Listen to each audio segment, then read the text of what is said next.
Greetings, my fellow Americans. This is your 48th President, Samuel Ronan speaking. Welcome to the stream. Although I guess I did jump a little ahead there. Let's try this one. No? This one? No? Did I not do that? Okay. Anyway, we're here now. Okay, this is what I probably meant to do. We're going to get started in our stream. Welcome. Thank you for joining us. Today is Worldwide Wednesdays. And we are going to be discussing, among other things, the flotilla that's making its way towards Palestine through the Israeli blockade, and how it seems that there might be some brouhaha with Italy. Italy seems to be reneging on its promises, which it might be breaking news, so it might or might not be. Actually, I can scroll over here real quick and see if that did make it. There we are covering the flotilla. Looks like Turkey is joining us. Spain, or I'm sorry, Turkey is joining the flotilla. Spain is joining it, and Italy seems to be doing its own thing. All right. Other than that, hello Anna, welcome to the stream. Oh wait, there you are. I'm sorry, I find that completely amusing that I can just. Anyway, yeah, maybe, I don't know, when I do the starting address, maybe I should do this so people can see that we're streaming, who I am, and then we can get into the other stuff. Ooh, I did it here too. That's a little weird though. Hold on, I thought I moved it. Okay, well, not so much a technical difficulty, but not what I was intending, since now there's two chats. But you get the idea. You get what I'm going with here. So, regardless, we're going to jump into this. We're starting off with, well, the fact that the Venezuelan boats that America attacked off of Venezuela's coast in international waters that was being bragged about killing narco-terrorists may very well have been Venezuelan fishers, which we said as much. We said as much when it first happened, that the likelihood that these attacks were remotely justified, or that there was anything remotely done to verify or corroborate, was zero. Like, that there was there was such a small chance that in statistical figures, you would have said that the chances were zero for this happening. So there's a lot of stuff to cover today. We will hopefully do a better job of getting through the playlist. I apologize, Anna, you did such a great job yesterday, and I think we got through maybe 10 videos, and that's because I ran there at the end. So without further ado, let's jump into it and get this party started. This is Democracy Now!, democracynow.org. I'm Amy Goodman. Hi, Amy. At the United Nations General Assembly, a number of Latin American leaders condemned the U.S. for unilaterally attacking boats in the Caribbean. The Pentagon recently sent warships to the region after Trump secretly authorized the use of military force in Latin America under the guise of the war on drugs. Like, this wasn't a secret. I think he was very loudly and publicly talking about it, and then threatening the Venezuelan president, calling him a narco-terrorist. So this wasn't secret. Let's just be clear. The bombing campaign began earlier this month when the U.S. blew up a boat carrying 11 people off the coast of Venezuela. President Trump claimed the boat was carrying drugs from Venezuela, but offered no proof of the claim. A number of experts believe, looking at the video, that the boat passengers may have been migrants. This is Colombian President Gustavo Petro addressing the United States. So this video might not address the fact that it was fishermen. There are, I don't know if it's going to be covered in our stream or not, but there have been reports that families of the deceased, after the fact, right, like missing persons, like, wait a minute, 2 and 2 equals 4, was my husband the fisherman on one of those boats? So there is growing evidence that the 2 boats that we killed, that we blew up in the ocean with the U.S. Marines or Navy, whichever it was, were in fact civilians. And maybe the Colombian president here is going to address Nations. that. The young people killed by missiles in the Caribbean did not belong to the Tren de Aragua gang. Perhaps nobody here even knows their names, nor to Hamas. They were from the Caribbean, possibly Colombians. And if they were Colombians, with apologies to those who dominate the United Nations, criminal proceedings should be opened against those U.S. officials responsible, including the top official who gave the order, President Trump. See, and it's not even because that they might have been Colombian or because they might have been Venezuelan, but because there was no corroboration whatsoever. There was no identification that took place. It was just a unilateral murder of unknown personnel. And since we killed them in international water anyway, we clearly weren't concerned with the legality of whether or not we could engage with them regardless. So yes, criminal charges should be brought against everyone on those boats, everyone in the command, like the chain of command that led all the way up to the Pentagon, that authorized the order, and then of course the motherfuckers who issued the order, the president, and I would imagine the Secretary of War. They should all be charged. And make no mistake, I guess I didn't do a keyboard shortcut there.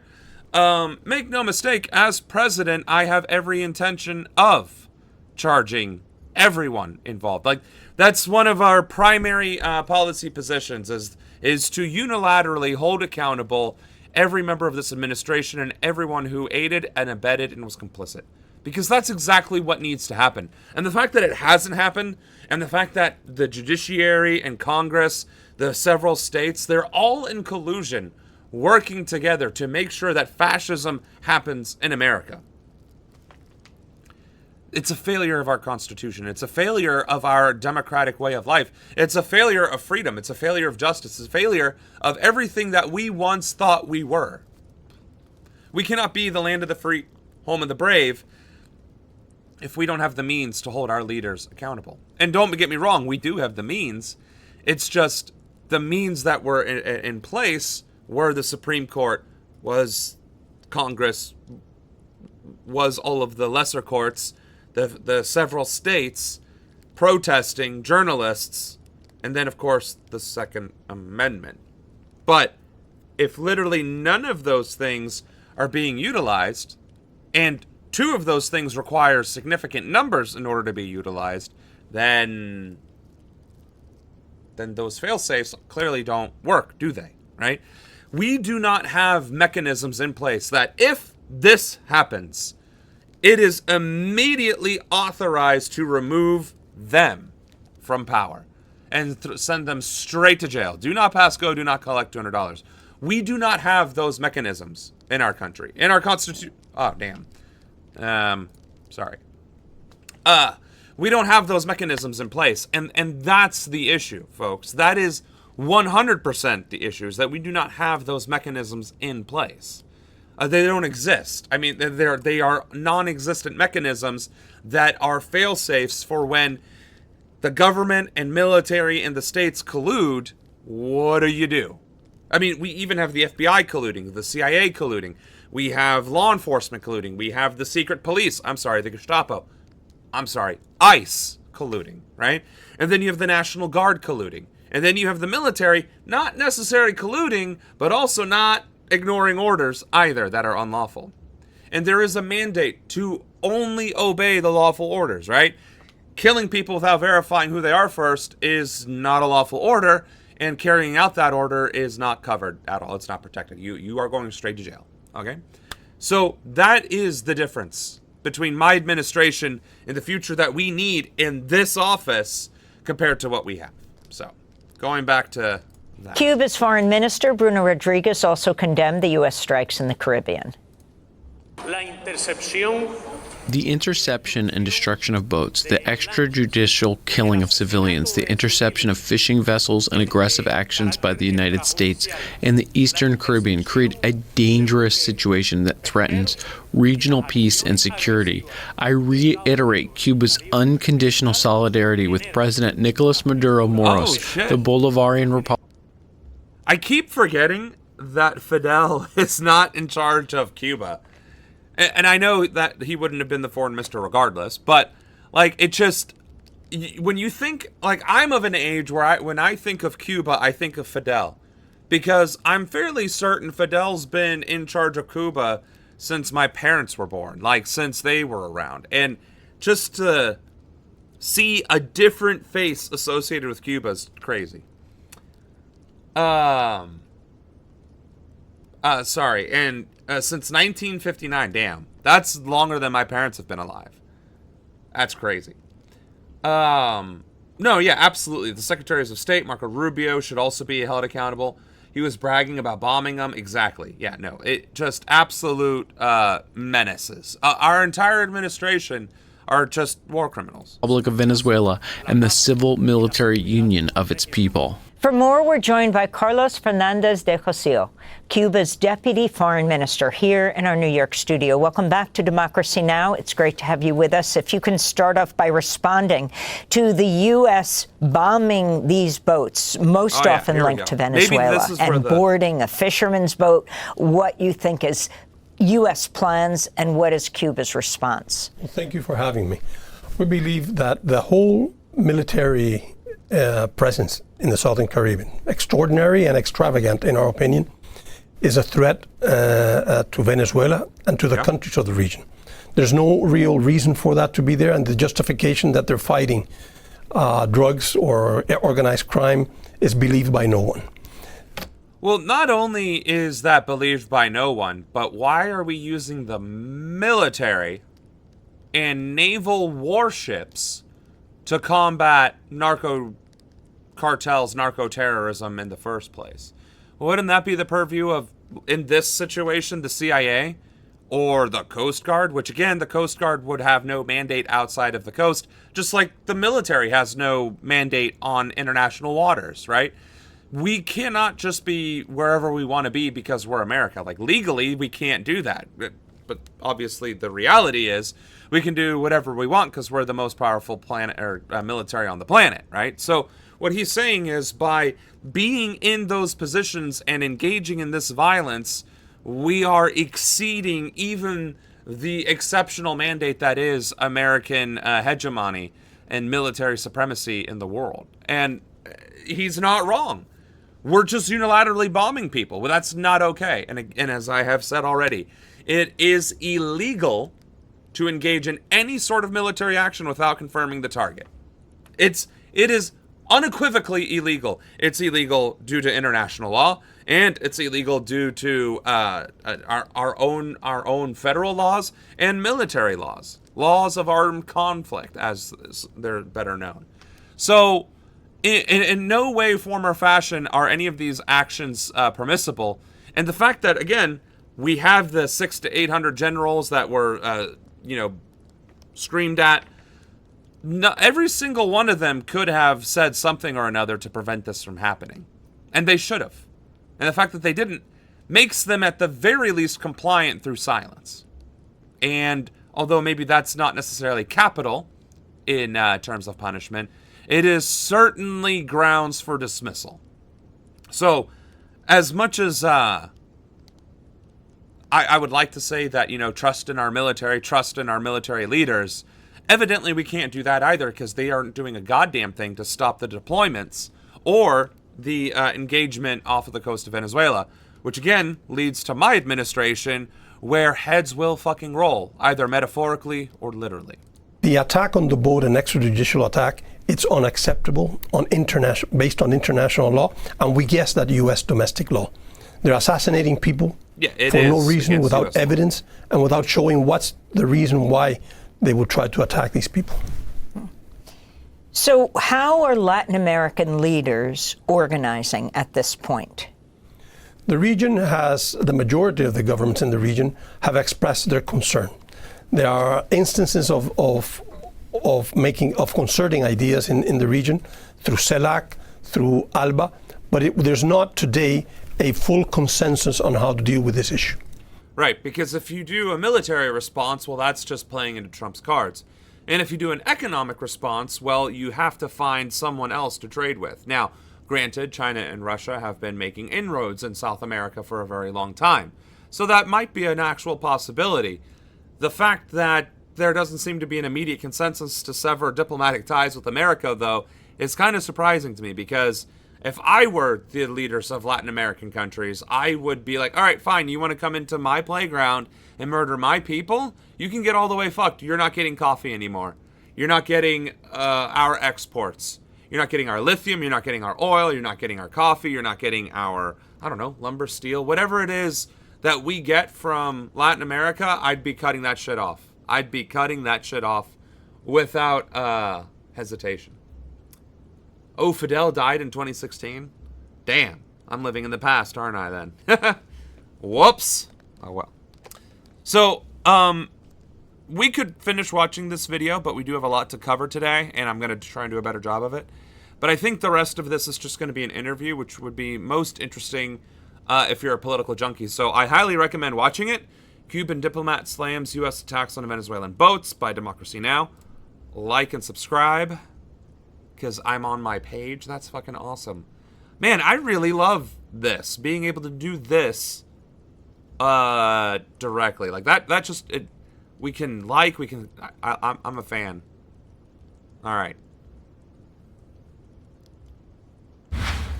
New this morning, the U.S. is revoking the Colombian president's visa. So remember the Colombian president who gave that speech at the United Nations in New York? That's the same guy we're talking about. After his visit to the United Nations, President Gustavo Petro took to New York streets in a pro-Palestinian demonstration and urged the U.S. military to disobey Trump. Take a look. Yes! 1,000 times yes! I am an American! A veteran! I know I'm not wearing the uniform. I don't know, it just feels like if I'm in this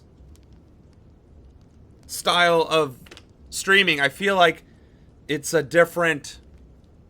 I mean, I can put on the uniform if people think I should be wearing the uniform, but, like, as a veteran, 1,000 times yes.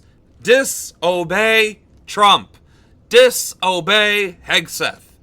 Go on national news and burn the orders, like, literally. Or demand them in writing. And then burn them. Desobedezcan la orden de Trump. Obedezcan la... This dude really is, like, out in them streets. He is out in these streets with a megaphone and his security. I mean, look how many people are surrounding this guy. He is out in these streets with a megaphone saying, fuck Donald Trump, disobey him. Hell yeah. Disobey the Trump's order. Obey the order of humanity. With a For more on this, let's bring in translator. CNN contributor Stefano Pozzebon in Bogota. Stefano, where is the Colombian president right now? At home, probably drinking cervezas. I don't know what Colombians drink, so I don't want to be like too cliche on the culture. But if it is tequila, he's sipping a tequila, smoking that good cigarro from his villa on the coast, and he is living mas right now. If I was the Colombian president and I just went on American soil with a megaphone in front of a protest and said, fuck this guy, I'd be going home and I would be banging my wife. I would just be walking around like this. I know that's a little bit crass from me, and I'm out of uniform, so maybe that's why I'm acting this way, and I apologize, but goddamn, I would be walking around like, I don't know what. I'd be walking like I was Henry fucking Cavill. That's how I'd be walking around like, goddamn, it does feel good to be Superman. Let's go. Gustavo Petro is here in Bogota. He arrived around 4 a.m. local time, which is 5 a.m. where you are in the East Coast, and has been taken to Ixa to... For a guy who has a very Spanish-sounding name and who sounds very strongly Spanish accented, this is the liliest white motherfucker I have ever seen in my life. Like, explain that. I bet his great-grandfather was... come up with his reaction to this latest... Man, I think I'm on one. I'm sorry. I think I'm being a little too, Agua ardiente? What's, Well, ardiente, I think, has to do with fire. Agua should have to do with water, so fire water? That's what they drink in Colombia, agua ardiente. Ah, you want to know how I know ardiente? Because from my game, Esoterra, which can be found on esoterrauniverse.com, I actually created Ardiente, which is a fire creature. Bam! You weren't expecting that, did you? This order from the U.S. administration. In the last few hours, he has tweeted several times accusing the United States of violating international law. He has went on calling Donald Trump Donald Duck. I don't get the phrasing. I don't get the phrasing. Accusing. Allegedly. Perhaps. Possibly has done X, Y, Z. Like, no. There is no allegedly. There is no supposedly. There is no accusation. It is a fact that Trump ordered the attacks on 2 boats that were unidentified, which is a war crime in of itself. Those 2 acts should be more than enough to get him thrown straight to the fucking Hague, to be impeached. Any number of things. Those two acts themselves, right then and there, should have been enough. The fact that he is revoking visas for world leaders, president of Colombia, president of Palestine, revoking the visas for those individuals. Like, maybe that's not necessarily a crime, but like, it feels like it's a crime, okay? And then you have activating the military, instituting an aspect of martial law, violating due process and encouraging it. Like, these aren't alleged crimes. These are crimes that are being reported live in 4K. I mean, this stream isn't 4K. I would love it to be 4K, but apparently Twitch always downscales to 1080p anyway, so there's no point. Anyway. There's also called for the United Nations to relocate away from New York City. Yes! First of all, I mean, I know that the UN is in New York City. Like, I know that. But you always think of the United Nations in Geneva, Switzerland. You never think of the United Nations as the one that's in America. But it's in both. There's the Geneva headquarters and then there's the New York headquarters. And I 100% agree. Like, the United Nations, first of all, the whole vetoing thing, right? Just because you're on the Security Council and you have the ultimate veto, like, no, that's just not okay. That completely undermines, as we have seen for the past 2 years, it completely undermines the entire principle of international law if one country can just undermine it, right? And then we're turning into a fascist... No, I'm sorry. I keep saying we're turning into one. We are a fascist country right now. And sure, by the time January 21st, 2029 rolls around and I'm president, getting sworn in, I'm going to fix that shit.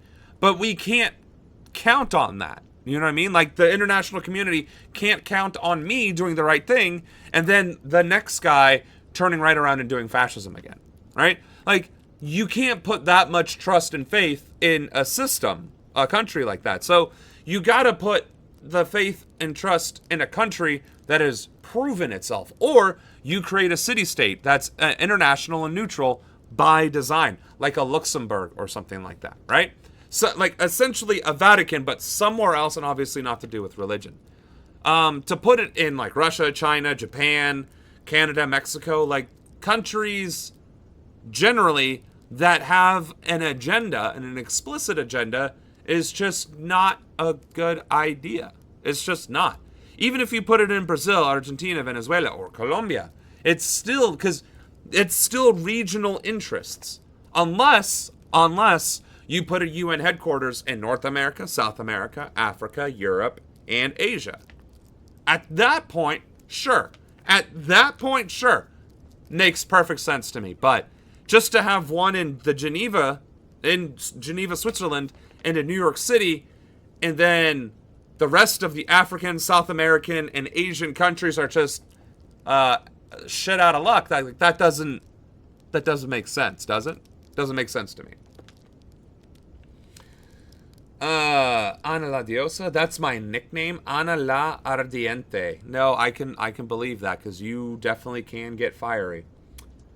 I'm an Aries, a fire sign, and I'm a dragon in the Chinese zodiac. Yeah, and you're Latina, so that's already spicy. So it's a triple flame. An hour ago, he tweeted that he thinks the headquarters of the United Nations should move to Doha in Qatar. Now, at this point, it doesn't seem like Colombia is following up or formally proposing to move the United Nations General Assembly to another country. But it shows the fact that Petro has an appetite for a fight and doesn't seem to be intimidated by these latest moves. Look at this. Look at all the faces. Look at all the kefias. Support Colombia's UNGA resolution for multinational protection force for Palestine. Like, outstanding. Look at that.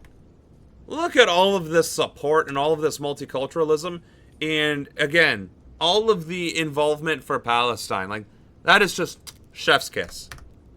Of clashes between Washington and Bogota. Also, to that point, it's fascinating because the relationship between the U.S. and Colombia seems incredibly tense right now, which feels like a reversal from...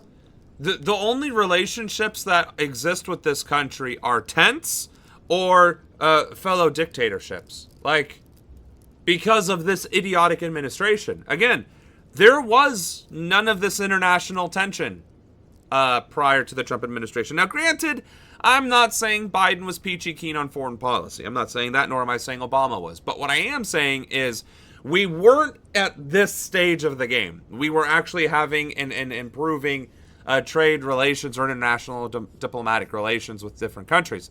Granted, though, we've been doing a terrible job since probably the 90s or so, which is when China started improving theirs. And it went from U.S. trade dominating and China being somewhere at the bottom to fluctuating to where Chinese global trade is dominating and American influence is actually waning precipitously. So, how are we doing on time? Okay, 30 minutes in and we've done 2 videos. All right, no, we've only done 2 videos. Okay.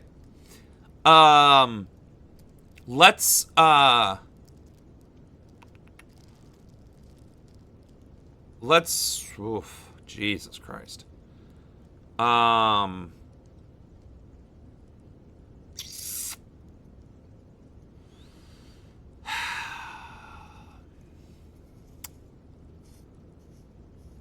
Let's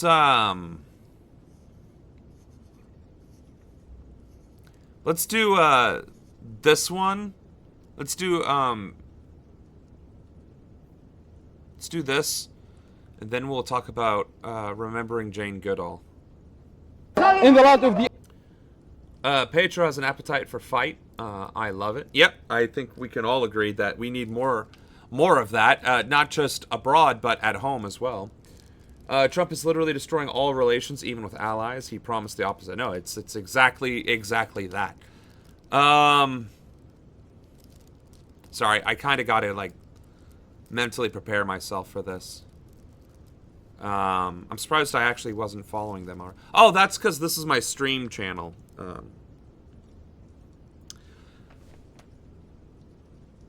Israel attacks and kills at least 45 in Gaza as the ceasefire plan hangs in the balance. But here's the part about the ceasefire plan.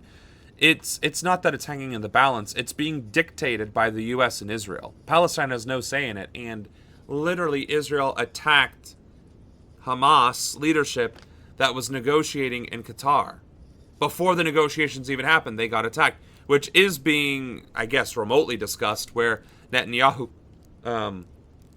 which I guess you can't see on this screen, is that Netanyahu is apologizing to the Qatar PM. We're going to cover that next, and then we'll do Jane Goodall. But, like, this is... when it makes me really frustrated, because you see these people, right? This is a modern society, right? Wearing regular glasses, microphones, regular fabrics, jeans, boots... right? You have modern architecture, right? Like steel beams, cement. This isn't some fourth world, stuck in the 1700s country that is just being devastated by internal strife.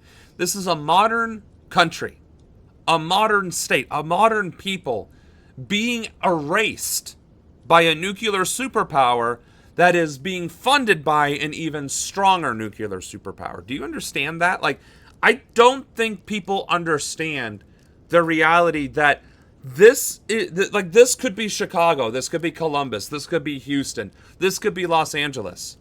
Imagine if Los Angeles was getting attacked by Canada and being funded by China, just for the sake of argument. And this is the devastation that the Canadians are leaving behind, being funded by China. Like, you obviously wouldn't stand idly by and let this happen. You would be appalled. But because these people are brown and Muslim, all of a sudden it doesn't fucking matter. I can't fucking wrap my head around this. And every time I see it, it makes me so mad and sad, because look at the devastation here. And yeah, people are like, well, they don't look like they're starving. I mean, it seems like they're able to run and they look pretty healthy. I mean, look at the press. They're doing fine. It's like, yeah, some sections are suffering worse than others. Mass starvation hasn't set in for all of Gaza. But in the parts where starvation is settling in, we're not even seeing those being covered anymore. We're not even seeing the numbers being reported. How many people are dying from starvation? Because they're being murdered. They're being moved. They're killing the press that are doing the reporting. And Israel is obviously not going to tell the truth. So, we will continue discussing these, but it is definitely getting harder and harder to do so. People don't know how the game is played. I don't remember what I said or what we were on when you said that, so I apologize for missing your point there. The unprecedented Israel's escalation of attacks targeting different sites and locations. The situation is going from bad to worse. We can clearly see here civil defense forces rushed to this place after the Israeli fighter jets targeted this residential building, which was once packed with people. People are still trapped under the rubble. As you can clearly see, a woman being rescued by civil defense forces, and they are struggling to rescue the remaining trapped Palestinians who are still under the rubble. We don't know what to do. We're not able to rescue. I was going to say, I'm pretty sure there was footage of gore and blood, and I'm very glad we're not seeing that, because that would just probably infuriate me to an extreme. But this, I mean, look, you got apartment buildings that are leaning.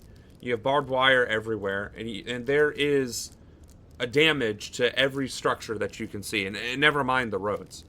And that is a 10-year-old little girl and an 11-year-old little girl right here. Looks like just people trying to stand under the tree. Like, this is... Imagine your little girl, instead of coming home from school and complaining about being picked on or teased or boys are icky or whatever nonsense, you're instead having to huddle under some rubble that hasn't quite collapsed yet and avoiding artillery fire. That is her childhood. Her childhood is surviving an actual apocalypse, an apocalyptic event. Right? It's not angels coming down or demons raining up from the ground murdering people. It's not alien invasion. It's not a zombie virus. It's one human nation massacring another human nation backed by an even more powerful human nation, causing the level of destruction that you would see in a demolition or in a construction zone or in a artillery testing zone. That is this little girl's childhood. The people, it's not clear to us who has died and who's still under the rubble. The attack happened suddenly without any prior warning. The Israelis should have told us to leave the area. My uncle is 80 years old, and the Israelis killed his son during the war, and his grandchildren are young. We could have saved them had the Israelis informed us in advance to leave this area. They are... And what kills me more is this guy is pleading with the journalist saying, Israel could have told us, they could have warned us. And the reality is, it doesn't matter, right? It just doesn't. Israel, that's the point. Israel is doing exactly what it intends to do. Just like ICE isn't accidentally acting like the SS. That is the intent. It is terror. It is destruction. It is harm. It is violence. That is the entire point. What does boggle my mind, though, what truly shocks me and kind of makes me fear for our own country, and I think I'll go to this one, is if Palestinians have not risen up against Israeli occupation and genocide, and they are just fleeing from one area to the other and begging for mercy and begging for aid and begging for the international community to intervene rather than violently fighting back against a force that wants to kill them, then what line could possibly have still be crossed that would cause people to actually defend themselves or fight to defend themselves or flee into other countries? Like, I get not wanting to abandon your home, and I get that. I truly do. But if the alternative is to be killed slowly, starved, or attacked outright, I mean, I'm just not understanding it. But then you look at the United States of America, and we have police. You have police murdering people with impunity. You have ICE marching down the streets of neighborhoods, flashing flashlights at night. You have the National Guard being deployed into U.S. cities. You have the military being activated and being deployed in U.S. cities. You have the U.S. military murdering innocent civilians off the coast of wherever. You have due process being ignored altogether. You have transgender people being labeled as terrorists. You have anti-fascism as an idea being labeled as terrorism. You have false flags every single week. And a complicit Congress and judiciary with the executive. Like, they could start killing people in their homes, and it makes me wonder if we would just become Palestinians, despite having guns, despite having this, that, and the other. Would we just sit there and take it, even when the boot is crushing our own fucking necks? And then that begs the question: Hamas is fighting back, right? Hamas, the freedom fighter group, right? So maybe that is enough. Yet, never can we find any videos that discuss that Hamas has fought this battle, fought this skirmish, defeated Israel here, there, or somewhere else, because there are people that are reporting these things and are showcasing that Hamas is, in fact, fighting back. It's just they're severely outgunned and severely outnumbered and don't have the resources or communication or networks to mount an effective resistance. So, like, when I see this genocide, I'm filled with confusion, pain, and anger all at once. Because I'm filled with the same emotions when I look at our own country. And then I think to myself, well, I would fight. I would 100% fight. And the reality is that would get me killed. And it would get everybody that fought with me killed, because we would be a bunch of civilians going up against the military, who are armed and armored and have the equipment and resources to strike back. Sure, fine, we might take a few down with us, but that's not a win, is it? And then we're still dead. And if that would demotivate and discourage anyone else from rising up, well, there you go. That's the end of the revolution. Okay, so maybe violence isn't the answer, because that's what they're looking for, and they want to retaliate with violence. Okay, well, peaceful organization and resistance is clearly not working, because that's also met with violence. And as we can see here, the Palestinians have no other recourse. They are being peaceful. They are begging and pleading for help to stop, to just stop the violence, right? That's clearly not enough. They are not even able to negotiate, so that's not enough. Diplomacy is not enough. Appealing to the international community has fallen on deaf ears for 2 solid years, and is only now making a small amount of headway, because genocide is actually brazenly in the spotlight. And yet that's happening in America too. The Gestapo, the SS, the secret police, ICE, in America is targeting Latinos in America. Targeting them outright, belligerently, blatantly. And, although we're not in the right view, let's put this in there. We got stochastic.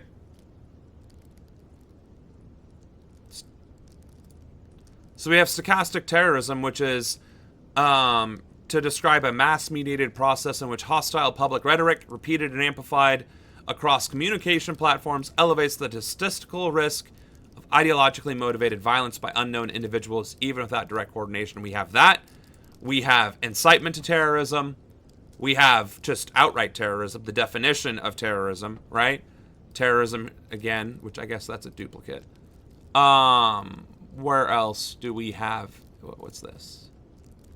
Oh, that's just the history of Palestine. Treason, that's not the one that we were looking for. What's this one? Definition of genocide, right? Killing members of the group, causing serious bodily or mental harm. And it's important that mental harm is part of the definition of genocide, because how many Latinos feel safe in this country anymore? We're already seeing a drastic decline in tourism, or in work visa applications, and in foreign student enrollment. That is fear. Mental harm. Deliberately inflicting on the group conditions of life calculated to bring about its physical destruction in whole or in part. Again, raiding people's workplaces, raiding factories, raiding communities, and hospitals and schools, right? That is conditions of life. Imposing measures intended to prevent births within the group. Literally separating spouses, separating kids, causing miscarriages in detention, targeting pregnant women that are in hospitals. ICE is doing this shit in America. So I'm not idly talking out my ass when I say that the United States is in the process. Why is that not working? Whatever. Is in the process of initiating genocide against Latinos. So why is what's happening in Palestine any different than what's happening in America? Why are we so unwilling to see that that is what is happening? And why are we so unwilling to act? And then I see what's happening in Palestine, and it's like, it's the fear. It has to be the fear, or the unwillingness to die for a cause. And that fills me with despair, because I don't want America to turn into this. And this shouldn't exist anyway. Don't get me wrong. I'm not blaming Palestinians for their situation. They have obviously become a broken people, a people that have been tormented and have violated and attacked for so long that they are living in a constant state of fear and threat of violence and death. I don't blame them. They are victims, and they've been victims for 80 plus years. It's just extremely terrifying to think that this could be us if the Trump administration continues on the way that it has.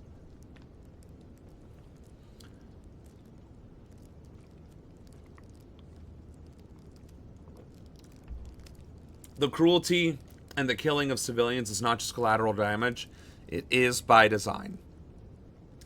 Did I miss much? No, you're getting into the sad part of the stream. Do you think it's possible by convincing everyone? I try to at least convince everyone in my close circle. I definitely don't feel safe. I'm always worried about Leia when she's not with me. So, that's kind of the point. I don't think it's possible to convince people to stand up for themselves. And I also don't think it's possible to convince people to stand with strangers to defend strangers that they have never met for a cause that they don't quite understand. And I don't think it's possible to do as just a regular citizen. We watch so many fucking movies and TV shows and read books, right?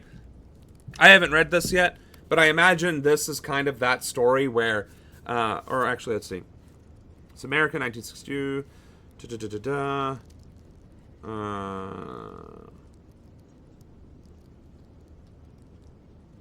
Okay, that doesn't tell me enough about it. There's plenty of stories, though, out there that talk about a random citizen standing up against the tyrannical overlord evil empire and then causing the rebellion to have new hope and fight. I mean, Star Wars, right? Like, literally Star Wars. Literally Star Wars. Right? It wasn't until Luke Skywalker with his little lightsaber galvanized the resistance to rebel against the evil empire, because they set things in motion, right? That's literally one of those types of stories. If I went out in the street with my prop, this is a prop. If I went out in the street with a prop, I don't think anybody else would join me, and I'd probably be arrested and or killed on the spot, right? Because life is not a movie. So can I do it? Probably not. Can Hassan do it? Probably. Now, isn't that contradictory? I just said I don't think it's possible for a person to convince a group or of strangers to stand up and resist a totalitarian dictatorship, a fascist regime. I did say that, and I meant it. But Hassan is not a person. Hassan is a platform, right? A congressman, like Jasmine Crockett, AOC, Bernie Sanders, they are not people. They are platforms, right? They are figures. And that makes a distinct difference. I cannot do anything because I am not quite at the status of figure yet. Once I enter into Congress, whole different fucking ballgame. Way different ballgame.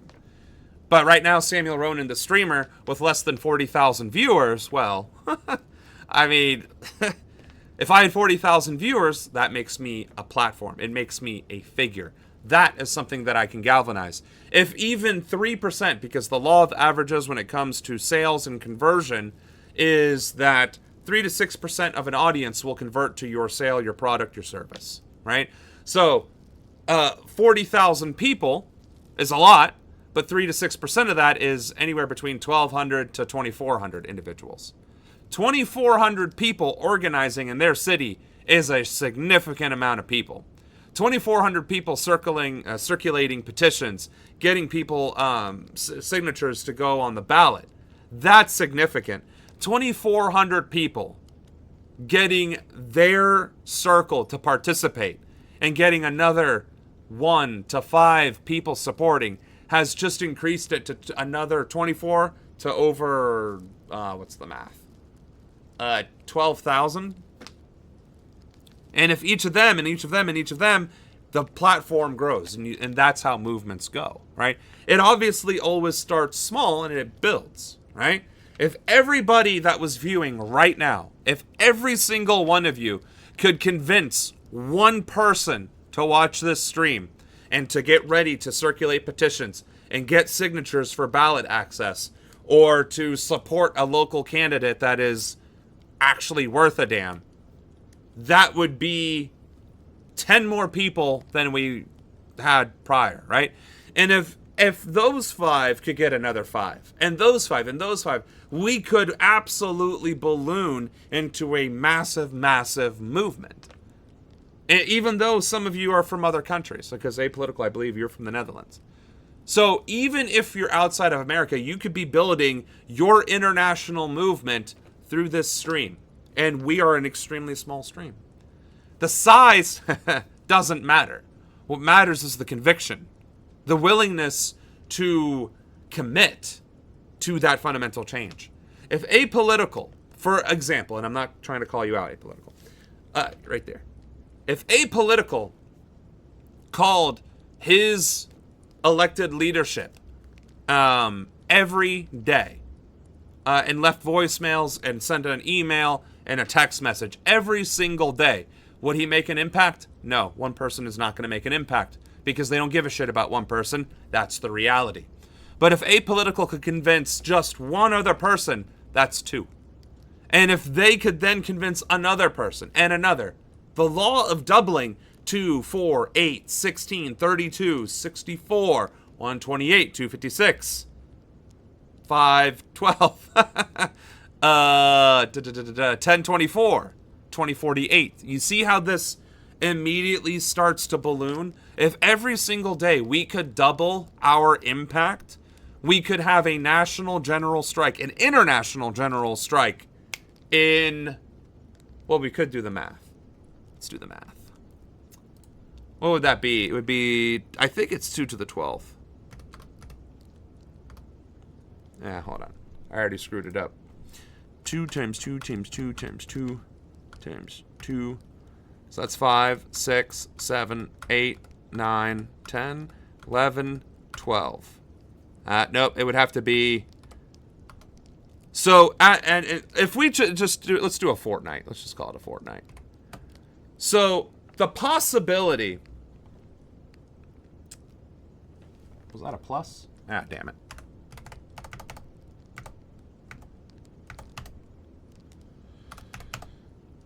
Anyway, in a fortnight, it is possible, 2 to the 14th power, which that number doesn't seem right. What? Let me try this a different way here.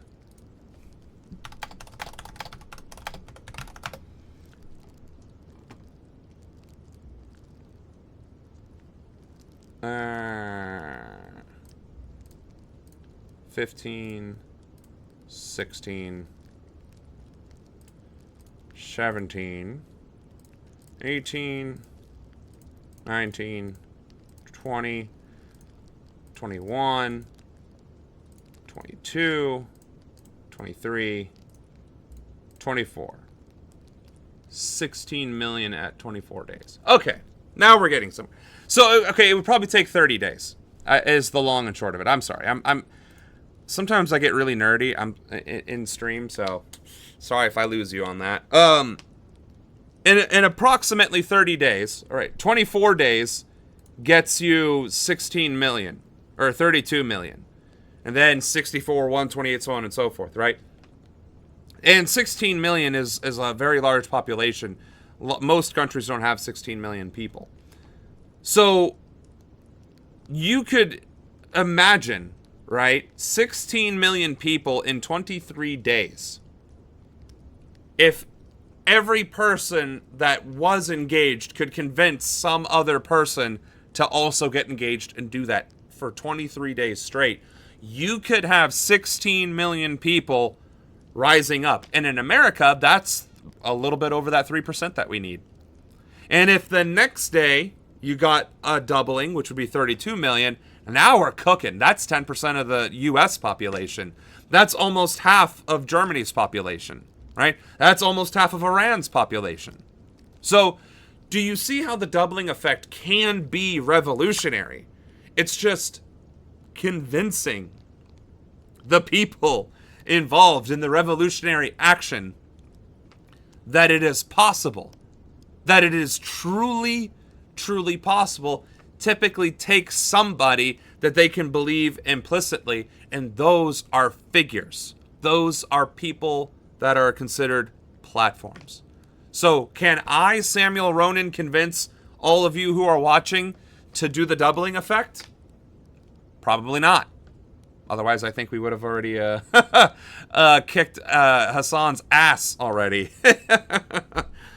But Hassan probably could. And that's the difference. A person like Hassan, AOC, Bernie Sanders, Amy Goodman, they are the one. Francesca Albanese. These are the individuals that could create movements. Because people would follow them, would trust them, would believe in them to lead that message. Hell, they could probably snap their fingers and have 32 million people jump ready to attention. But that's also the point. Bernie Sanders does have the ear of 32 million people. AOC, I think, does. I guess at this point she does because of her name association with Bernie Sanders. Beyond that, I'm trying to think.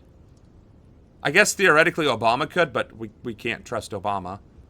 And although we stand Francesca, I don't believe that. I don't think there's enough awareness of who she is internationally for her to have the same effect. But a lot of celebrities could. Like most celebrities probably could too. But again, that would require them being political in the first place. But T. Swizzy, for instance, could 100% get 32 million people to do something because she's done it. And she's actually gotten people to do things for a political cause too. So if T. Swizzy could snap her fingers and say, we're going to run this revolution, girls, like, the fact that she isn't should tell you everything you need to know. And I know, Sam, don't antagonize the Swifties. You will suffer consequences. Okay. If Taylor Swift even somehow catches wind of Samuel Ronan, 48th president of Antifa, candidate for Congress in Ohio's 15th district, if she even catches wind that I exist and then has the temerity to come after me, thank you. Thank you in advance for guaranteeing my success in politics by treating me as an actual threat. Like, that would be the dumbest thing she could do. But anyway, I digress. Why is apolitical blue now? How did you go from red to blue? How did you go from a Republican to a Democrat in the same chat? Oh, you know what's kind of funny? See, from here, it kind of looks like I'm looking at it. Right? I guess now it kind of looks like I'm looking at it. But anyway. Let's see. USA is such a mess. Got to be a big brain to know how to get out of this evil. Well, apparently people are just choosing to flee. The campaign manager for Jill Stein is fleeing the country and leaving his daughter behind. So there's our political resistance. But the USA is such a demoralized nation. It very much so is. And we have been programmed to only care about ourselves, which is also true. If you went on like this in maybe in 5 days, you would mention Kamala Harris. Kamala would just never enter the equation, because I don't even think, just because she ran for president, I don't necessarily think she turned into a household name. I really don't think so. He's purple on yours. Became a Kamala fan. Oh boy. Okay, you're not gonna like this stream. Vote blue no matter who. Oh. we don't do that here. Let's see. Well, oh yeah, sorry. We were doing a stream or something, right? Nope, that's not the right one. A Qatari diplomatic source telling Al Jazeera that Israel's Prime Minister Benjamin Netanyahu has apologized to the Emir of Qatar for the killing of a Qatari citizen during Israel's attack on Hamas. So they're not apologizing for the attack. They're apologizing because they accidentally killed a Qatari citizen. What the fuck? Leaders here in Doha earlier this month, there was reportedly a phone call made to Qatar's Prime Minister by the Israeli Prime Minister. Let's bring in Ali Hashem for more on this. Ali is in Doha. Ali, what are your sources telling you about this phone call? Well, for now, as we heard from the diplomatic source, this call has been confirmed, and it's actually after 20 days of the Israeli attack on Qatar, including what was said during this call was kind of an Israeli guarantee they are not going to attack Doha once again. But, you know, this is okay, but all right, come on. Hey guys, we attacked you without any warning to attack a negotiation that you were sponsoring, but we promise, we pinky promise, we won't do it again. Oh, and I guess we're sorry for killing one of your people. Not the attack, though, that we're also never gonna do again. Like, the credibility of Israel, like, are you fucking serious? Like, how can you even take that serious? Like, nothing else that is going to be said here is going to be relevant. What the hell? All right, before we get too riled up. Oh, wait. Which one do you think would be better? And how did they use the same fucking thumbnail?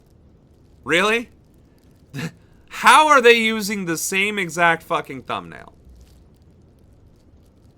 I wonder... fuck it. Well, let's do NBC, because Jane Goodall was an American, right? So... We are following some... Great, now I have to research this.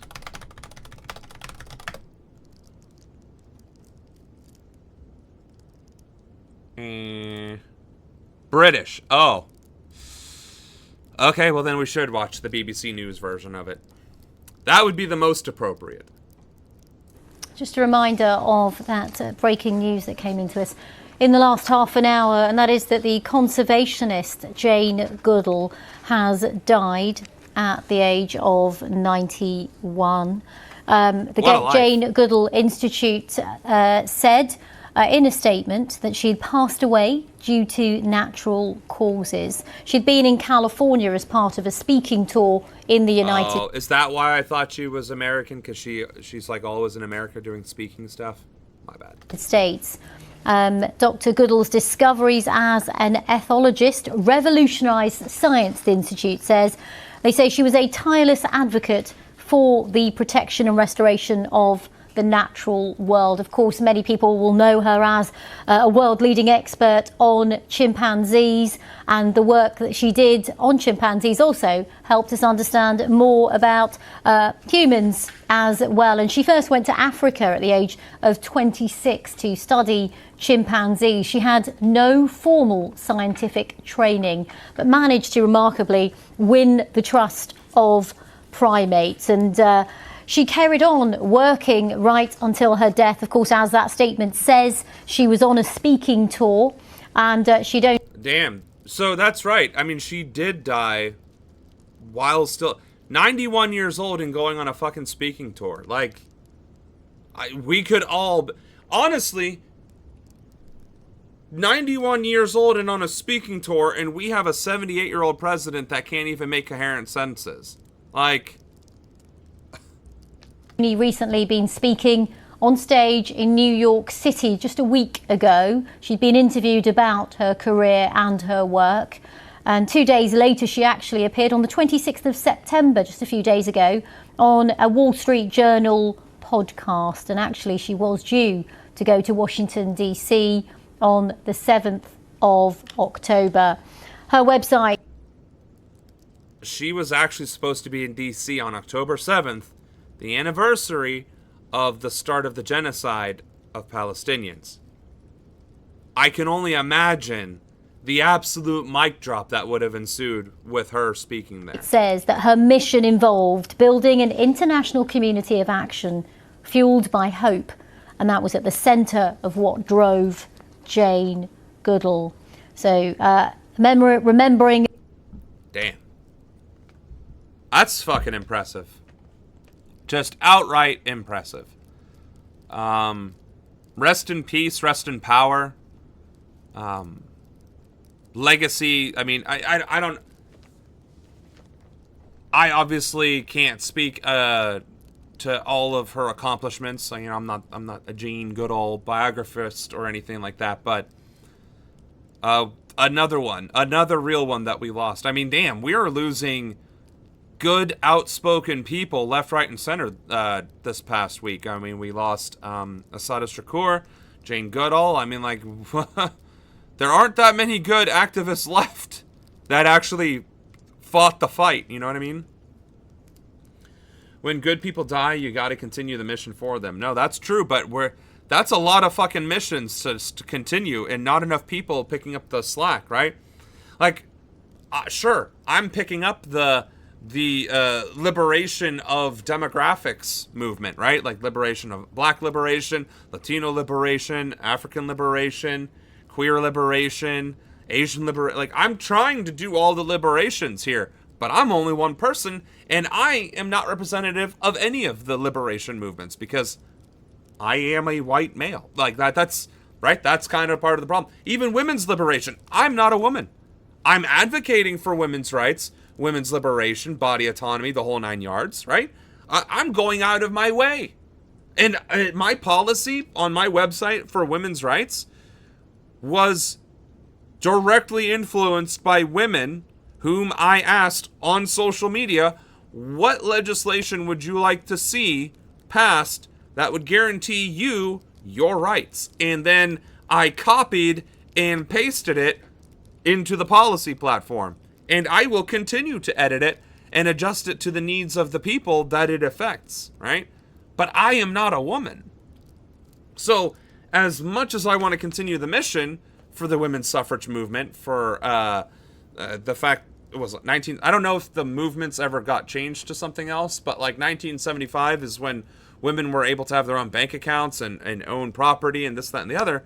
Like, I'm happy to carry the torch. I'm very happy to carry the torch. But, like, where's our women's activist leaders? Like, who is the premier organization, the premier group advocating for women's rights? Who is she? Who are they? Because BLM isn't even advocating for black liberation. They're not. They've been co-opted by the Democrats, and the Democrats directly profit from anything to do with BLM. And BLM has been oddly silent. I don't see shit about BLM talking out against ICE or any of these horrific atrocities that are occurring on our soil. The same atrocities that have been happening against black people since Assata's time and before. So, like, who are the leaders that are supposed to be picking up these flags? Because, like, my shoulders might not be as broad as Hassan's, but I'm trying. But, like, we kind of want the right representation as well. I can be an advocate for indigenous rights, but I'm not indigenous in any sense of the word.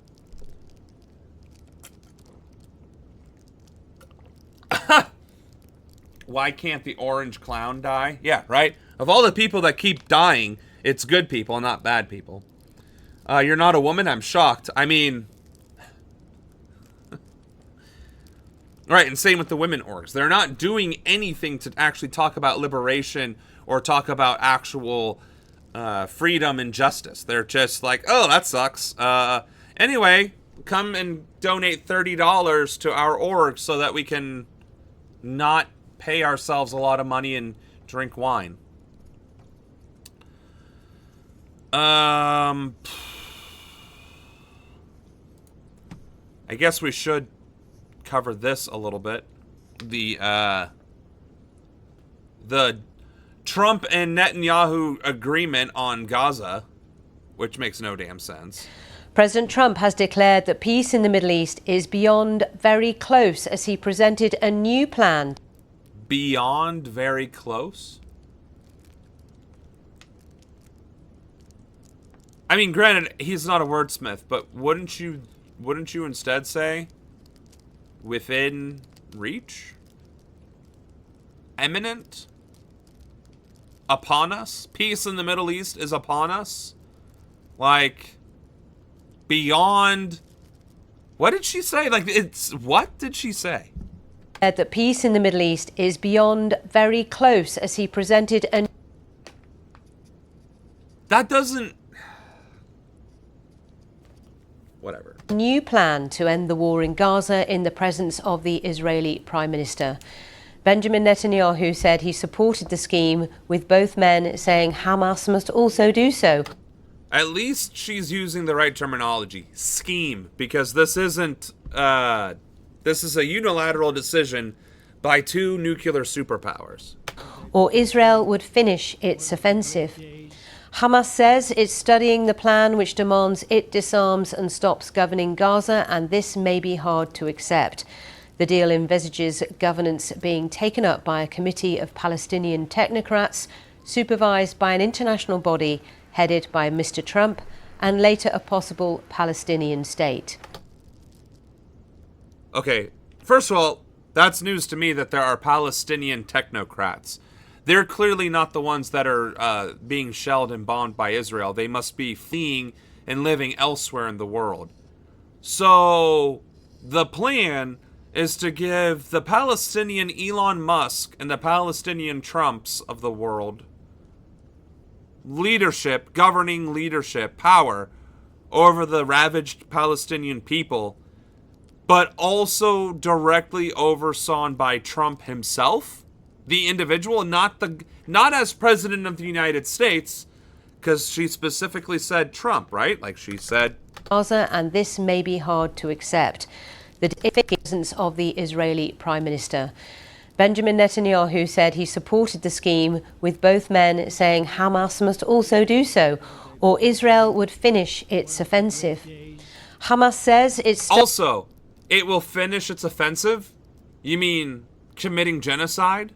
Like, so saying final solution checks the box for genocide, for Nazi-Sprach, right? But finishing the offensive, that's just normal English language. for not genocide?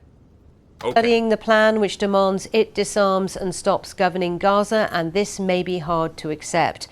The deal envisages governance being taken up by a committee of Palestinian technocrats, supervised by an international body headed by Mr. Trump, and later a possible... Right. So, a committee headed by Mr. Trump, not President Trump, not the United States of America, Mr. Trump, the man himself. That doesn't seem mildly concerning or suspicious at all. The fucking audacity.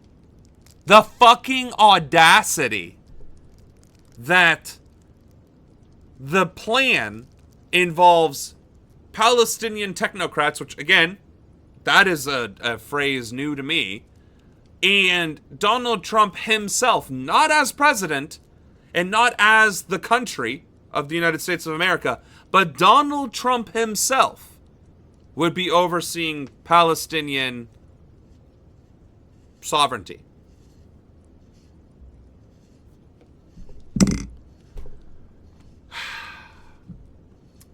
It's a little late at night to be drinking, but I swear to fucking God, the shit that we cover, the shit that comes out of these people's mouths, and the things that keep happening in the world or in America, respectively, just really makes me want to knock one back. Like, and not beer, because then I get bloated, but like hard whiskey. Like, no ice. Not even chilled. Room temperature whiskey. This is fucked. Palestinian state. 8 Arab and Muslim nations have also jointly welcomed the proposal, as has Britain. And the Middle East is in support of technocracy and Trump being in charge of the land of Palestine. That doesn't even make sense. And then, of course, yeah, fine, European powers. That just goes without saying. It's all Western settler colonialism, but wow. France, Italy, and the European Union. Our North America correspondent, Peter Bowes, reports. President Trump, are you confident, sir, there'll be peace in Gaza anytime soon? I am. Very confident. There was no hiding President Trump's excitement, a potential breakthrough in the long elusive search for peace in Gaza. So this is a big day, a beautiful day. I believe that today we're taking a critical step towards both ending the war in Gaza and setting the stage for dramatically advancing peace in the Middle East.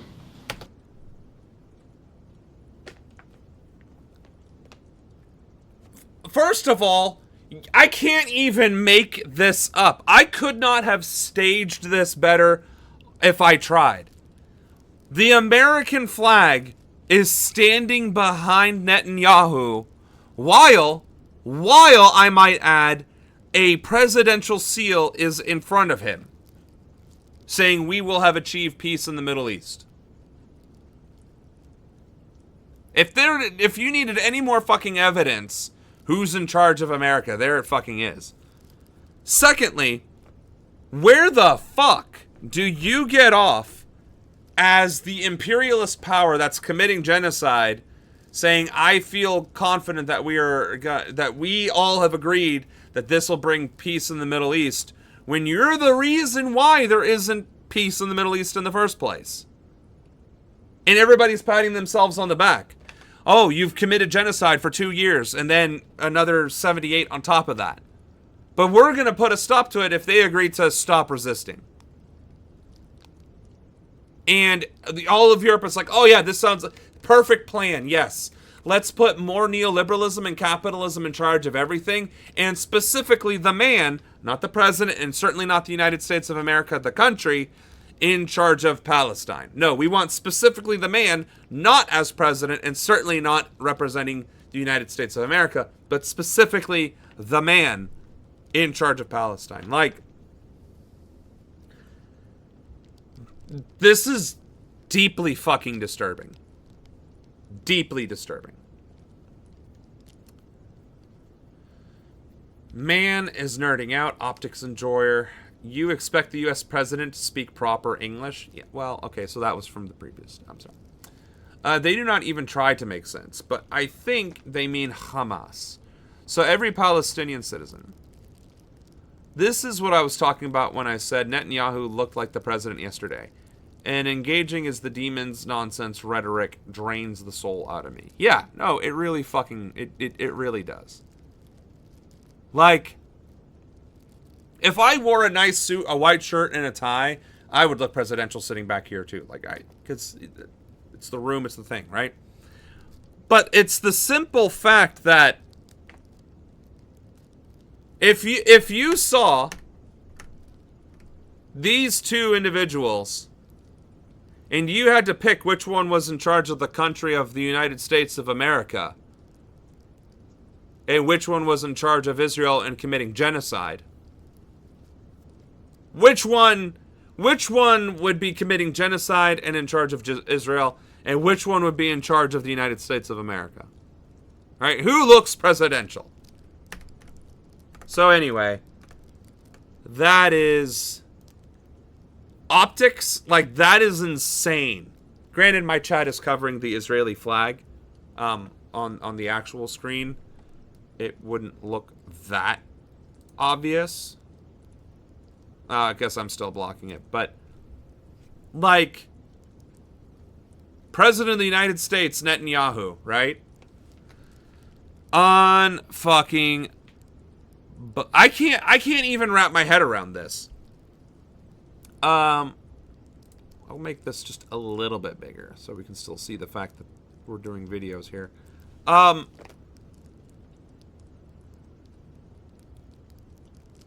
Palestinian technocrats, specifically Donald Trump as an individual, being in charge of Palestine, Middle Eastern countries are buying in, the European Union is buying in, and everybody's patting themselves on the back saying that this is going to bring in peace to the Middle East. I am an audacious person. Like, don't get me wrong. I have audacity. I have caucasity even. I have a problem with authority. I got on in the national debate stage and I shook my little mouse fist at the entire DNC. I have cojones. Like, I have audacity. I'm not saying that I don't. What I am saying is that there has to be a new word. We committed genocide. We're going to stop the genocide if the people we're committing genocide against stop resisting. And then, and only then, will there be peace in the Middle East. That's disgusting. He doesn't talk like a guest. No, he really fucking does it. Disgusted.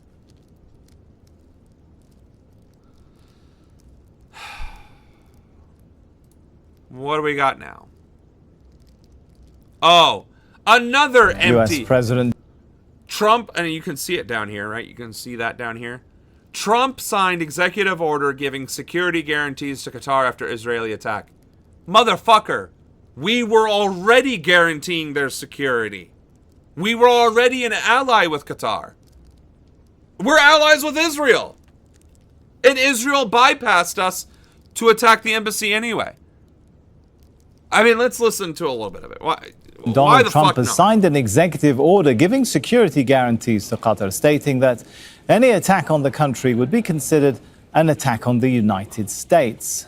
Follows last month's Israeli strike. Israel was literally going to attack the United States and blame Iran 2 months ago. And Iran told the United States that it was going to happen. And then the United States prevented it from happening and caught the Israeli government red-handed in the process of doing it. And we just said, ha ha ha ha ha. in Doha, targeting a Hamas negotiating team. Here's part of that order signed by Trump. It says it is the policy of the United States to guarantee the security and territorial integrity of the state of Qatar against external attack. The United States shall regard any armed attack on the territory, sovereignty or critical infrastructure of the state of Qatar as a threat to the peace and security of the United States.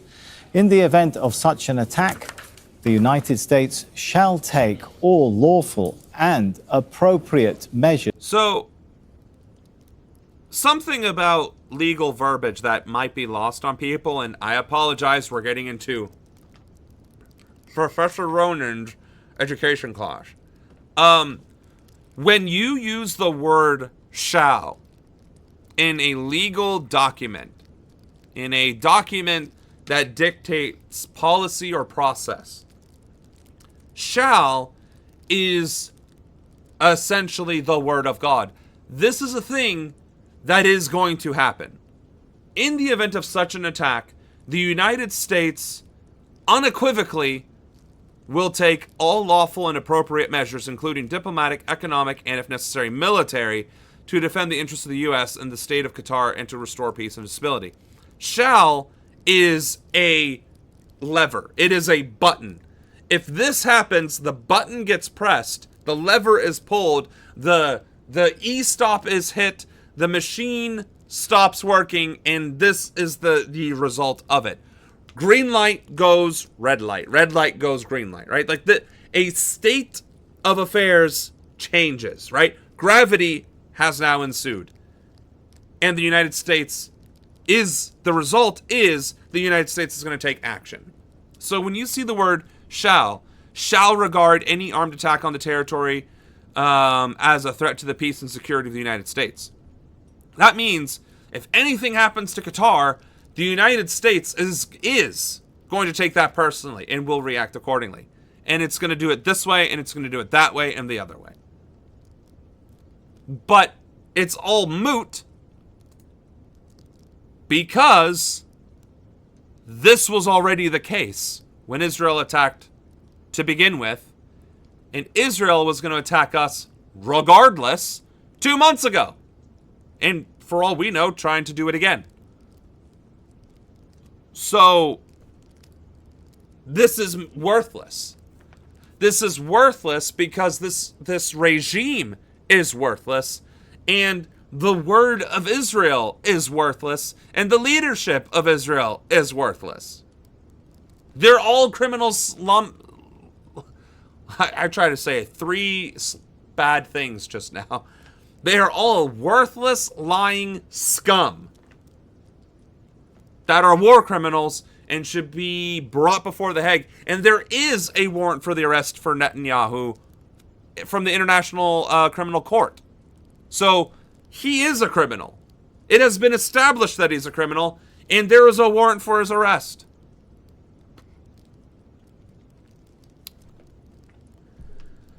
So,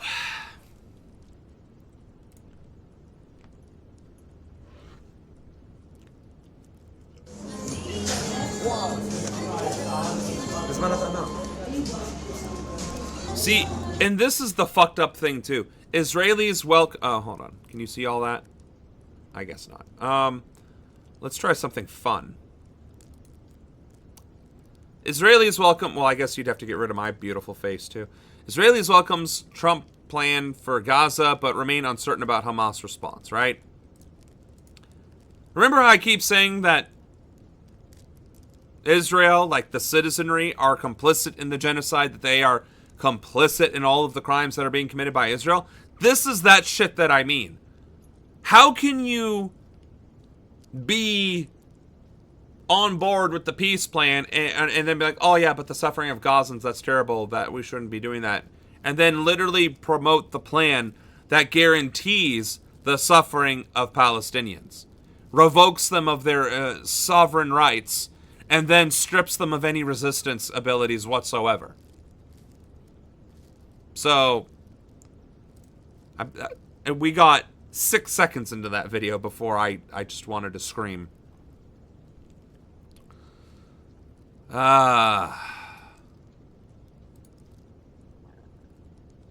So 19 hours U.S. President ago. Donald Trump says he's giving Hamas 3 to 4 days to respond to his latest proposal. Well, Trump always chickens out, so that 3 to 4 days may not be 3 to 4 days, but how are you going to give an ultimatum to the victim of a genocide to accept their...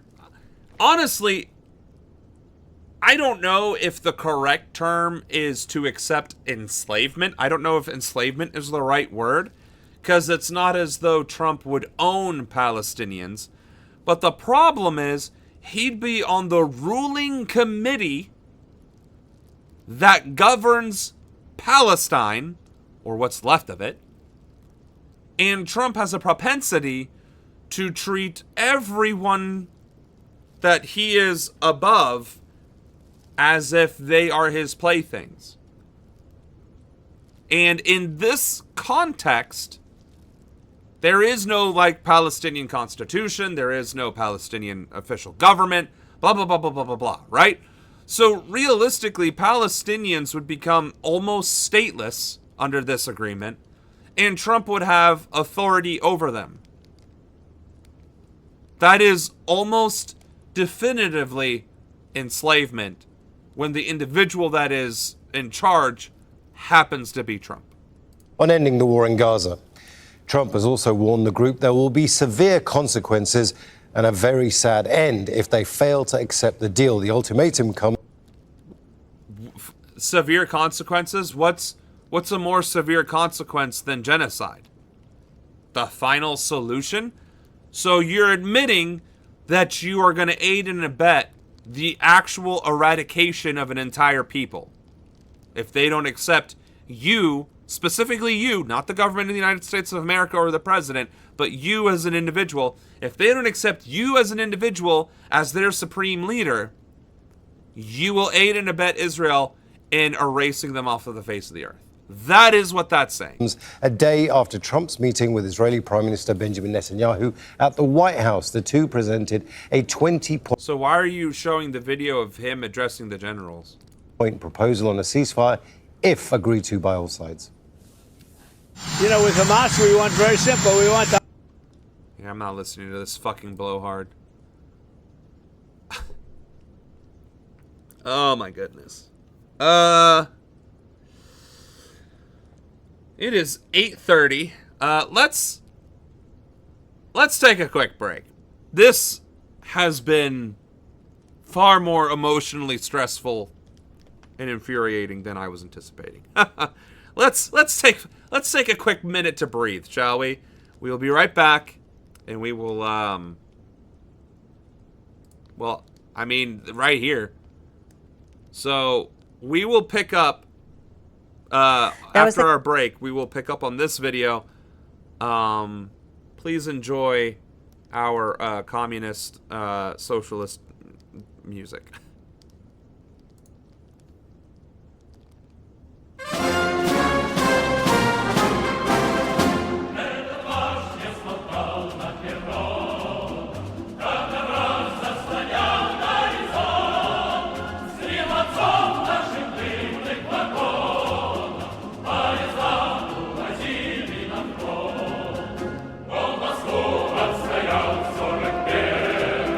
Sorry,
back. Perfect timing, apparently, because I got that right at the end there.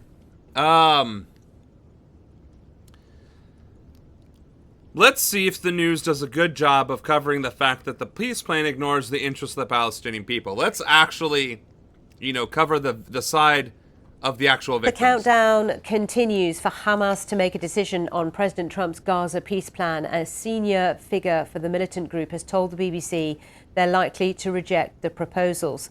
The official said the 20-point plan only served Israel's interests and ignored those of the Palestinian people. Donald Trump has warned Hamas that will pay in hell if it doesn't agree to his plan. Some of the key points include Israel immediately stopping all military operations in Gaza and all Israeli hostages being freed within 72 hours of a deal being agreed. Full aid would then begin to flow into Gaza immediately. No Palestinians would be forced to leave under the plan, and Gaza would be redeveloped for Gazans. A new transition government would be formed, overseen by what's called a Board of Peace, chaired by Donald Trump and including other present and former heads of state, among them former British Prime Minister Tony Blair. Tony fucking Blair? What? You may as fucking well just kill the Palestinians right now. You may as well put on an SS uniform, grab an M1 Grand, and just shoot them. Are you fucking kidding me? This isn't a plan. This is a euthanization project. Are you fucking serious right now? There is no fucking universe in which this is anything other than guaranteeing the murder and erasure of the Palestinian people. That's just, there is nothing else to say. Like, what? Israel would not annex Gaza, and there'd be no role for Hamas. And Israel would annex Gaza. What plan? Palestine ceases to exist. Hey, Poland, remember when Germany and Russia carved you and you just disappeared from the face of the earth? That's what's being offered to Hamas and the Palestinian people. This plan just keeps getting worse. In its government. Well, let's speak to our Gaza correspondent, Rushdie Abu Alouf. Rushdie, can you tell us more about why Hamas is likely to reject this plan? What kind of question is that? Could you please explain to us why Hamas might not agree to having multiple war criminals govern Palestine and allow Israel to annex all of Gaza while demilitarizing any ounce of resistance that there might have existed? Could you explain to us why Hamas might be opposed to that? Like, in the fact that she said that with a straight face, either she's really good at being a neutral journalist, which again, neutrality in the face of oppression sides with the oppressor. Okay?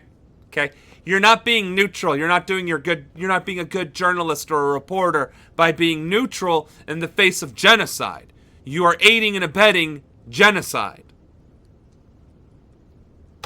Fuck. Well, because they believe that there is 3 or 4 points in this plan that doesn't 3 or 4? What Hamas all. How about however many characters are in that plan? Like characters, like letters, including spaces and enter signs. Because there is nothing in that plan that is anything short of the erasure of Palestine from Earth. And likely the people themselves. The time is demanding, and what they say that all Palestinians are demanding. I'm not sure about this, but this Hamas leader said that the this doesn't guarantee that Israel will withdraw fully from Gaza, and there is no sign that there will be a permanent long-term ceasefire. And it's also, annexation! They reject the idea of, laying down their weapon. They said, we can only do this if there is a Palestinian state created or promised, at least, by this plan, Trump plan. Seems to be Hamas is leaning towards rejecting this, or at least saying yes, but the usual answer by Hamas. I mean, the longer Hamas takes to answer or to respond. Now, maybe because of my lack of social interpretation and my lack of social skills, as I have been told, maybe because I'm a little animated, maybe because I'm even a little tired, maybe because I'm holding the prop in my hand. But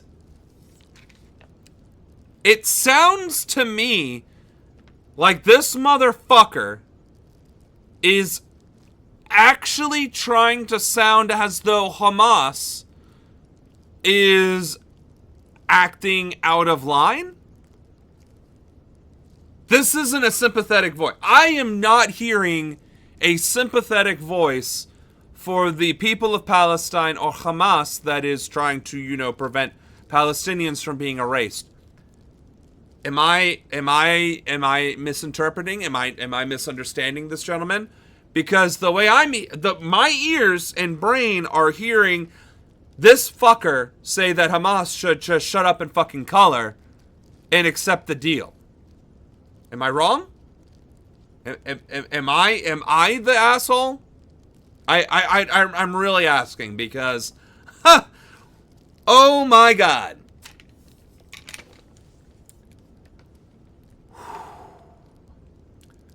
Hamas is so unreasonable. As the most nonviolent person here, there should be riots now because of this. And you know what's really funny about that, Apolitical? You really are the least violent person on my stream. You're probably the least violent follower on Twitch or even Facebook. Why won't you surrender and then get fucked? And then just be erased.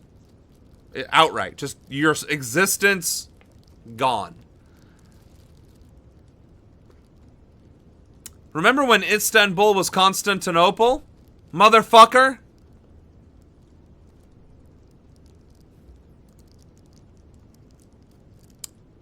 Nobody has, by the way, answered my question. Am I unreasonable? Did I hear the same thing you guys heard? Or am I unreasonable? Because I'm still waiting for that answer. What the fuck? This is Democracy Now! On Friday, we were in the streets outside the United Nations. I'm Amy Goodman. This is Democracy Now! Inside the United Nations today. First of all, could you imagine being a protester in New York City in front of the United Nations? Imagine this was a sign and not a prop. Fuck Trump!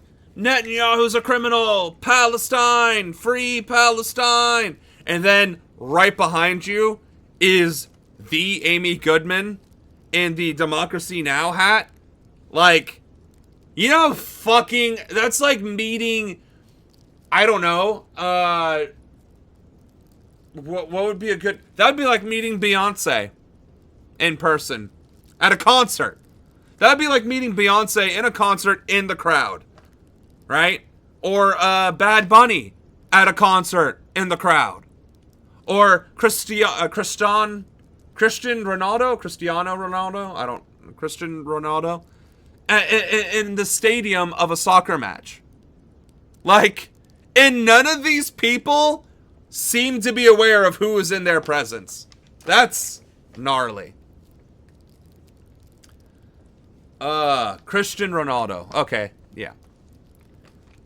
That is who I meant. The soccer player. Okay, so I wasn't being unreasonable. That's good. Yeah. I didn't think I was, but I just wanted to make sure. Anyway. Israeli Prime Minister Benjamin Netanyahu gave his address to the UN General Assembly. This is a part of what he said. The final elements the final remnants.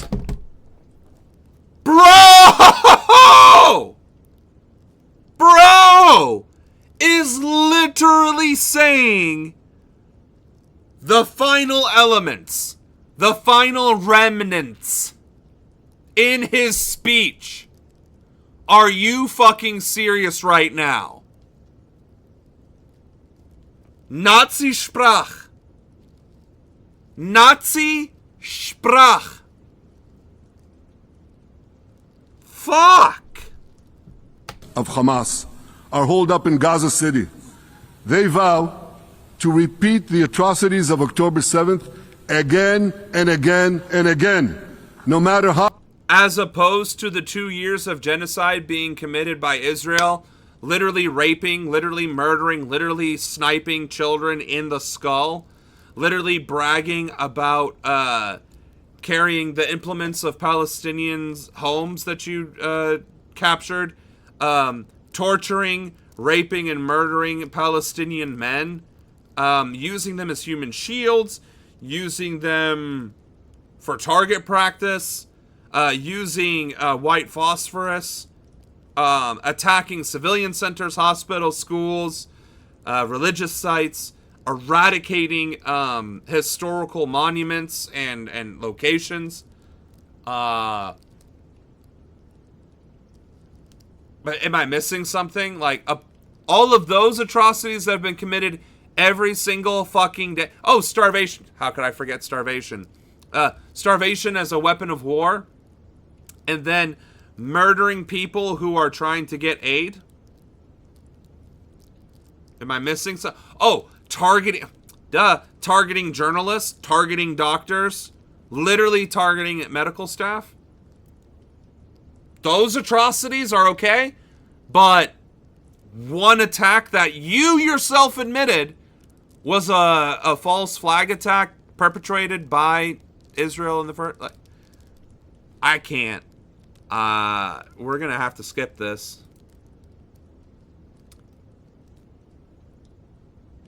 Of the UN General Assembly. This week, Western countries like Britain and Australia, France, Portugal, Canada, Belgium, and others join more than 150 other countries in recognizing the state of Palestine. That leaves only the United States on the UN Security Council not to have recognized Palestine. Outside the UN today, thousands protested Israeli Prime Minister Benjamin Netanyahu. Up with liberation! Down with occupation! I'm Nazisa. I'm with the Palestinian Youth Movement, and we're here to demand the arrest of Netanyahu, the wanted war criminal, and to demand an arms embargo on Israel for its genocide against Palestinians. Well, you know, he's not going to come to the UN without meeting the resistance of this city. You know, and we're seeing, you know, that now we even have a mayoral candidate who's saying that if he's elected mayor, he won't allow Netanyahu to set foot in this city without arresting him.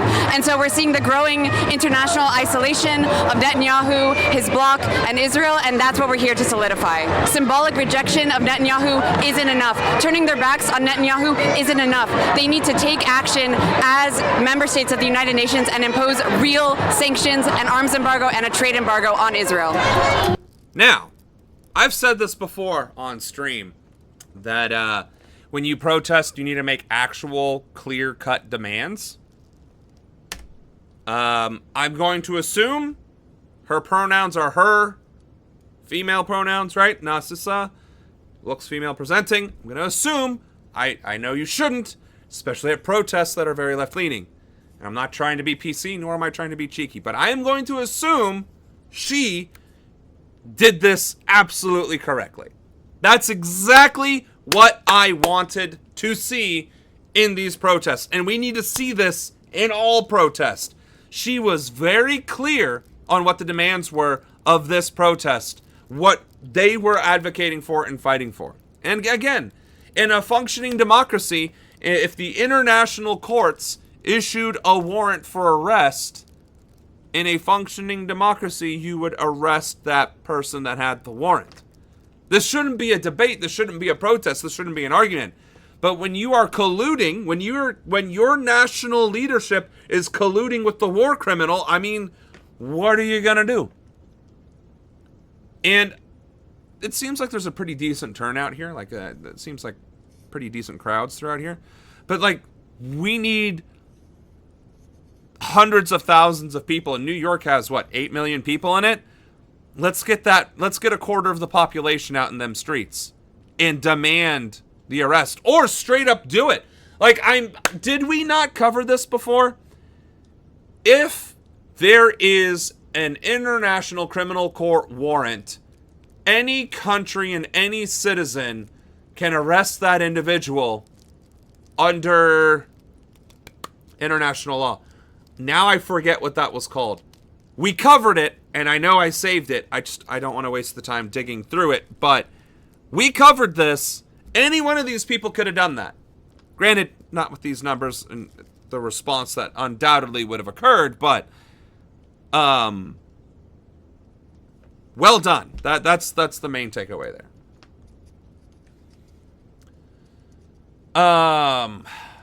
What is he even talking about? Hamas hasn't said anything about another 10-7. He just lies. Yeah, imagine that, an authoritarian lying, right? Attacking hospitals and schools. This is what it's like. This is what I like to see, right? This right here is what we like to see. New York City hates Bibi and is against the genocide. No, that's great. We just need everybody to be out in the streets in front of the United Nations building next time.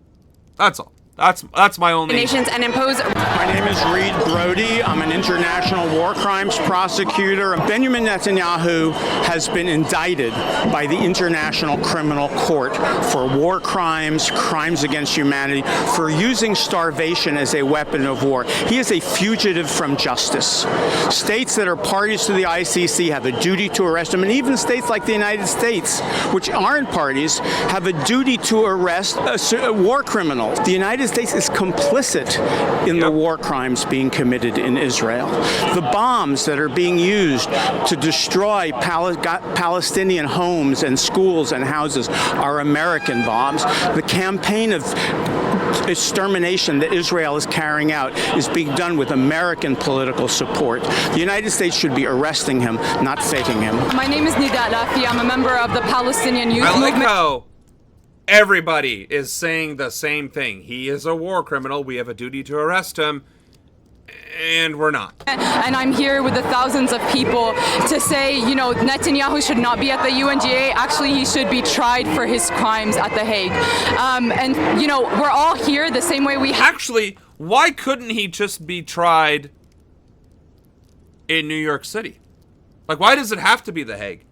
Also, the United Nations is, I'm assuming, considered neutral ground, as in, why didn't anybody attempt to arrest him? Like, why didn't, I don't know, the world leaders that were there walk up on that stage, kick him straight in the fucking nuts, and then when he was on the ground, put cuffs on him, and then have their security point their guns at the American security and drag his ass out the back and into an armored vehicle heading to an airport or a boat and then heading back to their country? I'm not understanding that at all.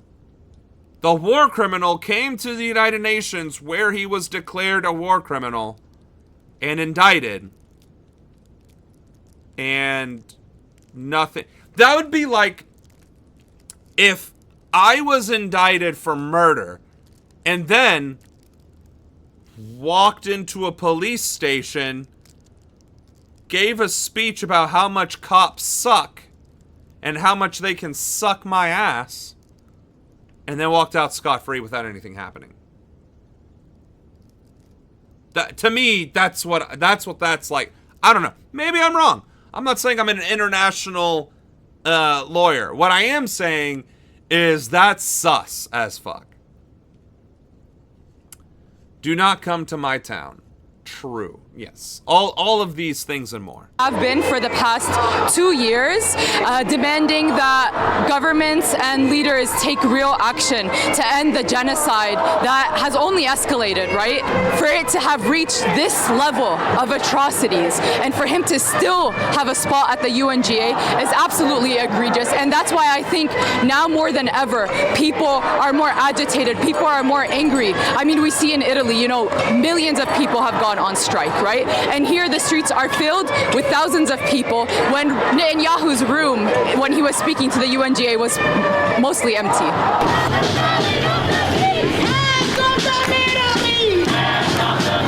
My name is Lita Hirschman-Levy, and I'm a member of Jewish Voice for Peace. I'm disgusted that our country would allow this war criminal here. There is no reason for him to be here. He should be locked up. He should not have any power as far as I'm concerned. He is a war criminal. He is perpetuating and creating. You know what, Anna? Can you find the link that talked about the legal obligation for or the legal justification for somebody to arrest somebody that has an international warrant? I know we covered this because it came up in a stream a few weeks ago about, I think, in Australia. Can you look that up for me again, please? I could dig it out while I'm here, but I wonder if because again, it was news to us when we discovered it, and I don't bring it up that often because obviously I can't think of it right now. I truly wonder if these protesters are aware that they actually have the right, the actual right, to storm the United Nations and arrest that fucker. I don't think that's a well-known fact. I genuinely believe that is not a well-known fact. A genocide in Gaza. He is murdering thousands of Palestinians. This is not in the name of Jewish safety. It goes against everything that Judaism stands for. I'm horrified that this is happening in my name as a Jewish person. I'm the descendant of Holocaust survivors. My grandparents were Holocaust survivors. He is not welcome here. He is a war criminal, and this has to end. Palestine needs to be free. Oh, dang. He is not welcome here. He is her group again. Oh, damn it. I'm hiding it. So Jewish Voice for Peace in New York City. That's the group she's representing. I want everybody to be able to see that.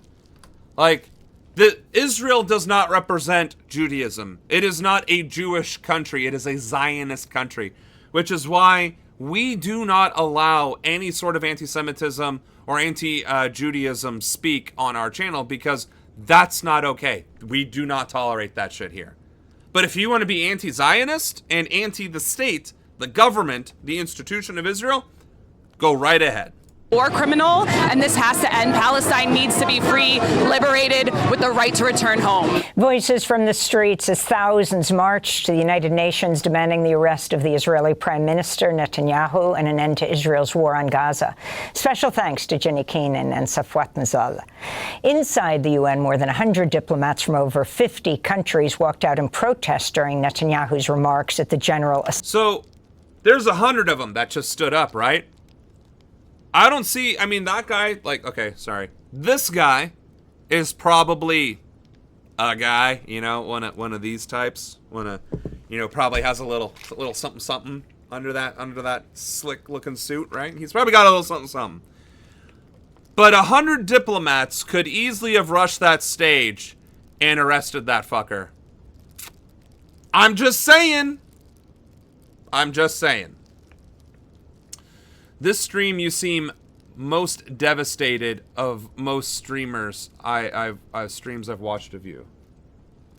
Yeah, because this is some really demoralizing shit that I'm hearing. Different, like 15 different ways of Netanyahu saying final solution out loud and using the verbiage.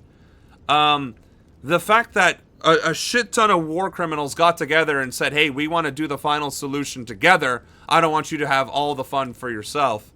And then the audacity to demand, the audacity to blame Hamas for not wanting to accept those terms. Like, this has been a horrific fucking series of videos. People really don't like Israel. More and more by the day of the people I know. No, and it's happening in America too, just not nearly quickly enough. I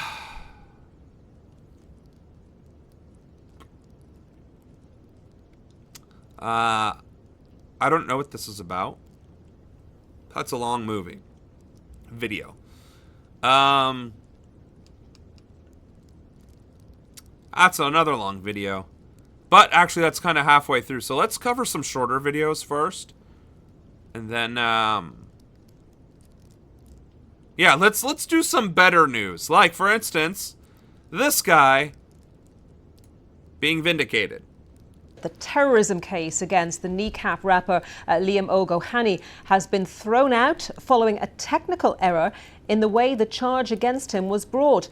The 27-year-old, who performs under the stage name Mohara, was accused of displaying a flag in support of the proscribed terror organisation Hezbollah at a concert at the O2 Forum in Kentish Town, North London, in November last year. Well, let's find out more about what was actually said in court, what led to this decision, and we can speak to our culture and media correspondent David Silito. So David, take us through the legal points that led to this case being thrown out. The nerdiness. In short, they missed the deadline. This is all about a gig, took place at Kentish Town Forum back in November in London. Liam O'Hana, as he was described in court today, to his fans, of course, Mohara, was seen with a flag, a Hezbollah flag. He said it was something that had been thrown on stage at the time. He is not a supporter of Hezbollah or Hamas. But 6 months later, I mean, 6 months later, he's wearing a keffiyeh and the Irish flag as a hat. All right. So the long and short of it is it got thrown out because the lawyers suck at their jobs. There's a lot of fascists unable to instill fear and terrorism against citizens now. So I don't know if this is the one that I was looking for, but this is the one that Anna found.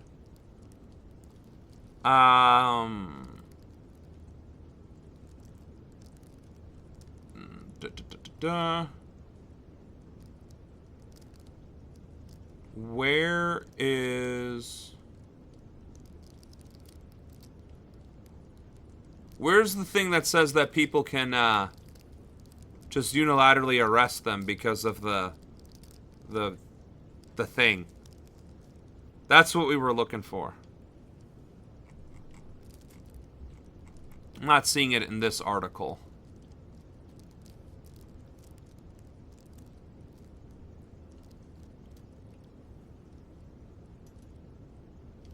Wait, here we go. Obligation to arrest. Here we go. All right. States party to the statute have an obligation to cooperate fully with the ICC and to ensure that there are procedures available under their national law to execute all cooperation requests from the court. Additionally, states may be obliged to cooperate by virtue of resolutions referring situations to the ICC. Arrest warrants attract more publicity than others. They're all equally important and issued on the basis of evidentiary threshold. Operational support, surrender procedures and availability, exceptions, transport, support, inclusion, compliance, linkages. Non-states have no obligation but can play a role. I guess that just means cooperation in the broad sense. Arrest operations are carried out on the basis of request, registry, by competent national authorities. Okay. I could have sworn we read something, though. So this is the part here that says competent authorities. But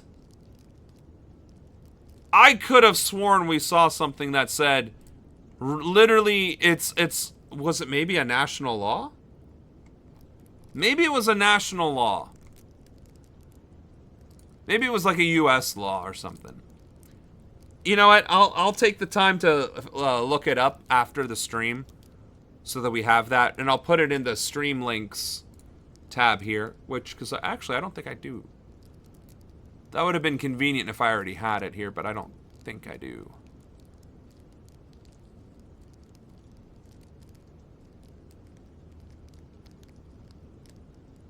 No. Okay.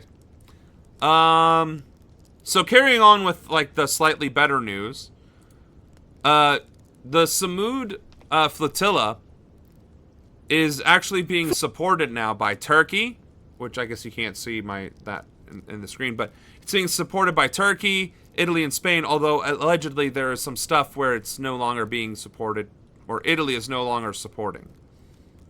Flight tracking data shows Turkish drones circling an international aid flotilla heading for Gaza. Turkey has joined Spain, Italy, and Greece in monitoring the flotilla, which was sailing east across the Mediterranean Sea on Monday, despite warnings from Israel to stop the mission. The global Samud flotilla is carrying parliamentarians, lawyers, and activists, including Swedish climate campaigner Greta Thunberg. They have vowed to breach an Israeli naval blockade around the embattled Gaza Strip, where famine has taken hold in some parts, according to... Do you see... I want to really point this out. This is an aid site. Do you see who the majority of these people are? Like, here, let me hide this background real quick. And actually, let's hide the chat. Look here. To a global hunger. Look here. What are the average ages of the people that are here? These are children.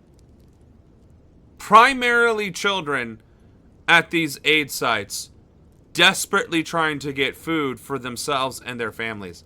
And look at them. Now, I really kind of want to emphasize something here. I want you to look at this and now picture this is whatever city it is you live in. Whatever kindergarten your kids go to, because I don't think any of these kids are even junior high. So, okay, whatever elementary school, my bad. So you pick any elementary school in your town at recess, but instead of it being recess lining up to go back to class, it's lining up for aid sites in a war-ravaged community. And I want you to fucking think about that too. I really want you to fucking consider that. Because evidently, seeing this doesn't matter to an overwhelming majority of people across the globe. Because that's not happening to you. So I want you to picture you're picking up your kids from school, from elementary school, but instead of your nice SUV blaring your Taylor Swift with your Starbucks coffee, your vape, and cell phone, and your fancy tunes, you're actually this guy. Monitor. Who... Son of a bitch. Strip, where famine has taken hold. You're this guy right here who's talking to, I'm guessing, his kid or nephew or something to wait in line to get aid from the war-ravaged location. And I truly wish I had 40,000 viewers, even 39,999, because people need to fucking see this shit. Y'all need to fucking see this shit. We are traumatizing an entire generation of children, committing genocide against children, justifying genocide against children, and allowing our governments to justify genocide against children.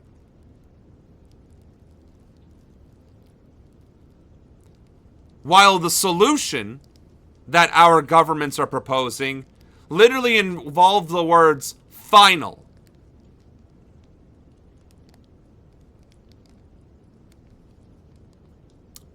I don't know how much harder I can hit this point home. In some parts, according to a global hunger monitor. 3 long-endurance drones originating from a Turkish airbase have been circling over the flotilla for 3 days. Reuters was unable to confirm the reason for the drone flights. Turkey's Foreign and Defence Ministries and Intelligence Agency did not respond to requests for comment. The flotilla was still hundreds of miles off the Gaza coastline on Monday, but it was approaching an area where other flotillas have previously been intercepted, people on board said. Last week, a drone attack damaged some of its boats off Greece. Earlier in the month, other drone strikes were reported. So there was an attack after Italy, because last week we said Italy and Spain were going to provide military vessels, and they still got attacked? Boats were docked in Tunisia. Israel did not comment, but it has previously said it will use any means to prevent the flotilla from reaching Gaza. It argues that its naval blockade is legal, as it battles Hamas militants in the coastal. How the fuck is a blockade legal in international waters? And even if those waters were around Palestine, those would be Palestinian waters, not Israeli waters. Italy and Spain have deployed Navy ships to accompany the flotilla in case of rescue or humanitarian needs. But they've said they will not engage militarily. What's the fucking point? Hi guys, I'm gonna join your flotilla with my prop. Don't worry, it's just a prop. And I'm gonna be here to save you. With my prop. It's a prop though, so I can't actually use it to stop bad things from happening. But it's pretty neat. For fuck's sake. Is there any good news? Is there any fucking good news? Yes, there is some good news, folks. China just handed down a shocking verdict. Former Agriculture Minister Tang Renjian has been sentenced to death after being... And that's the good news! A corrupt ministry official sentenced to death like the scum that he is. Let's go, democracy! For fuck's sake. Found guilty of taking nearly $38 million in bribes. Again, he got sentenced to death for taking $38 million in bribes. Trump has increased his net worth by billions. Accepted a Qatari jet that was worth $400 million, is using $1 billion of taxpayer dollars to improve the fucking jet. He is selling influence to the White House with his own cryptocurrency. We're talking billions of dollars in violations of the emolument clause. I'm just saying. I feel as though I have several justifications for executing that motherfucker as soon as I'm sworn into office. According to investigators, Tang abused his power between 2007 and 2024, helping companies and individuals secure contracts, promotions, and business deals in exchange for massive payoffs. Literally. Does that not sound familiar? The court issued a death sentence with a 2-year reprieve. That means if Tang shows good behavior behind bars, the penalty could be reduced to life in prison. No. No.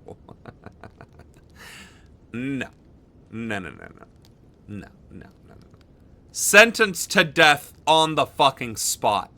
And honestly, I bet I could fundraise a significant amount of money for the United States of America by putting it up to a lottery.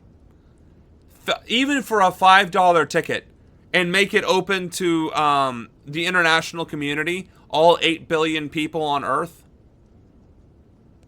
I'm pretty certain I could wipe out the national debt in 24 hours. Pretty fucking certain. Sorry, I've been ignoring chat. I've also been hiding chat, so. Italy is still supporting. From what I've read, the Italians are going to strike because the flotilla was attacked. Right. The flotilla was attacked after Italy sent a war vessel to support them. Children, yes. Under 12, yes. Again, we can go back, but I think I'm already animated enough. What shocks me is what Satan Yahoo is willing to say in English. I thought when he spoke in English that he needed to do better propaganda for Americans. No, because Americans are now fully vested into the fascism. That is a direct quote from that demon. Sorry. No, but Women for Gaza is crazy too. Do you want to know what the women in Gaza are like? They are property. They are nothing. They have no rights. They are completely subjugated. That is a direct quote from that piece of garbage. Yeah. Every second debating on Israel-Palestine is a second one for the genocide Israel wants to do. Exactly. And every second that he gets to speak in front of the United Nations or goes to the U.S. unmolested, unarrested for that matter, is, again, a wasted opportunity to put an end to this crisis. Gang territory or a civilized nation?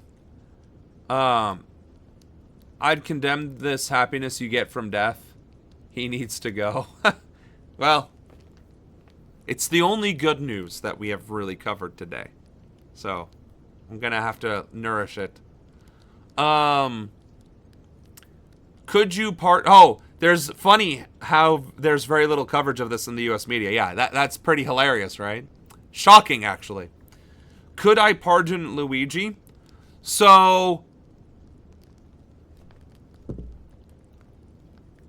technically, Luigi is being charged at the state level, which means it's not the purview of the president or the executive at the federal level to pardon him. It is impossible to do that according to our current criminal justice system. That being said, upon swearing my oath of office and becoming president of the United States for realsies, the first thing I will be doing is declaring a state of emergency and arresting pretty much everyone in power for crimes against democracy, humanity, and war crimes. So, I would then have the de facto powers of the state, the relative states, specifically, which then would allow me the opportunity to pardon Luigi, which is precisely what I would do. I would also pardon Snowden, and I would posthumously pardon Assad Shakur as well. No parole, no leniency. This ruling is part of China's sweeping anti-corruption crackdown, targeting some of the country's... Oh, shit. We've gotten followers this stream, and I apologize for not shouting you guys out. I guess I did not add the little flourishes on OBS, so that's my fault. So, like, even if you redeemed the piece of garbage thing, all right. So, like, even if you do the approvals, it's not going to show up here because I apparently did not create that. So my bad. But Oki Riku, thank you for the follow, and Edward UKSW.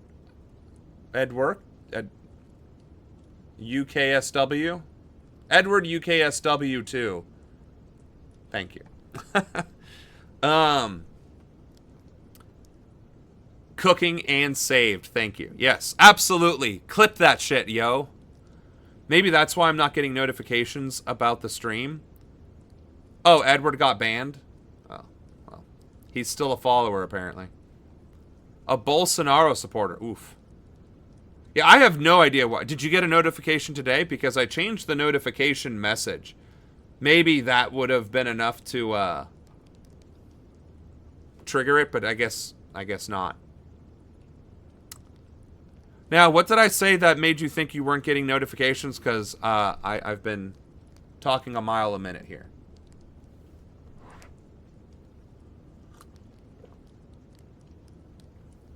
Oh, the OBS thing. Yeah. So, no, OBS, you can add browser sources. And the browser sources are like when the chocobo would come over my face. Or like this area of the stream would turn blue or red or whatever in with the redeemables. No, the notifications is actually out of my control. It's an internal Twitch thing that is supposed to be done automatically. So Yeah, I don't know. Here's the problem with OBS, Apolitical. I'm not necessarily a fan of OBS. It does some things better than others. But XSplit was even worse. I have been having horrific problems with XSplit lately. So that's why we're doing OBS now. It is much cleaner in its execution, I think. You're getting other Twitch notifications. So the only thing I can suggest is I believe you're right. So if you go to my actual page, which I think maybe you are on, I guess, if you're watching it right now. So hold on a second. I guess you would have to go to my... Here. We'll do a quick walkthrough on how this might work, because I'm not entirely certain this is how this works. But if you do...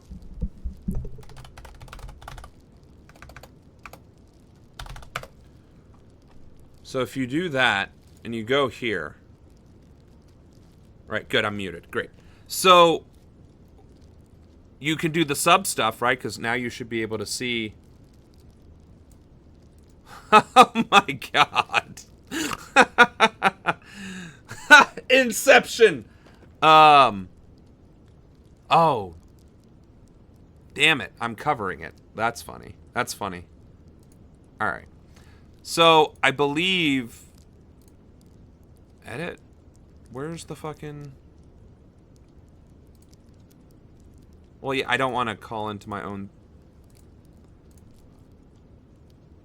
Where's the fucking notifications thing? It's supposed to be in the main page.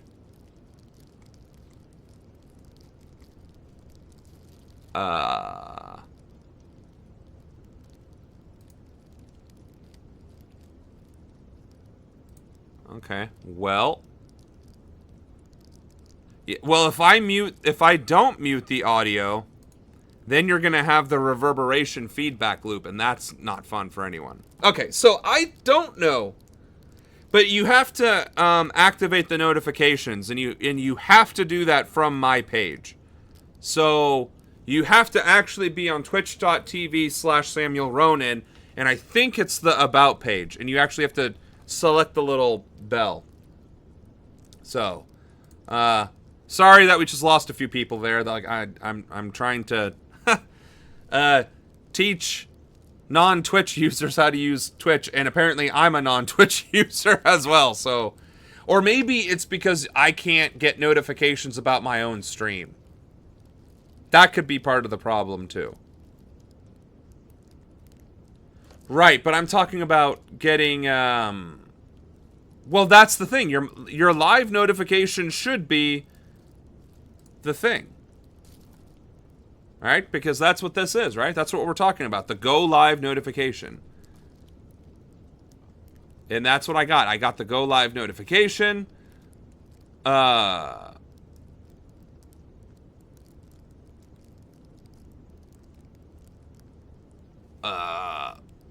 So if you don't enter anything into the notification, we'll send out standard live notifications to your viewers. You are free to add or remove custom notifications anytime.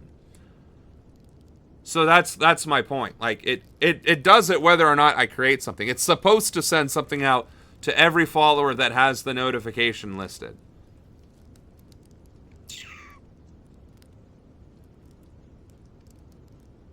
Once you go live, the notification will be sent to all of your followers that have them enabled. Your custom notification will also be visible in going live emails and push notifications. So, it's 100% out of my control unless I'm streaming for more than 4 hours. At which point, apparently, I can send another push.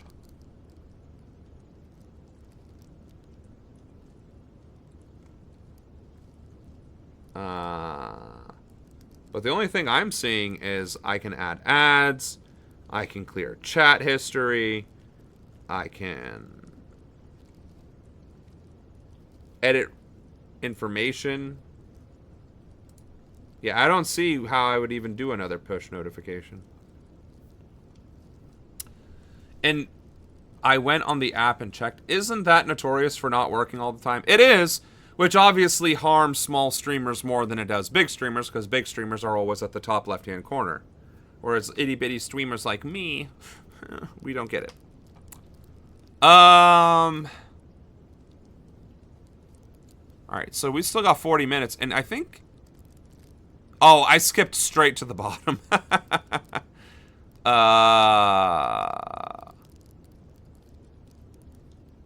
Let's...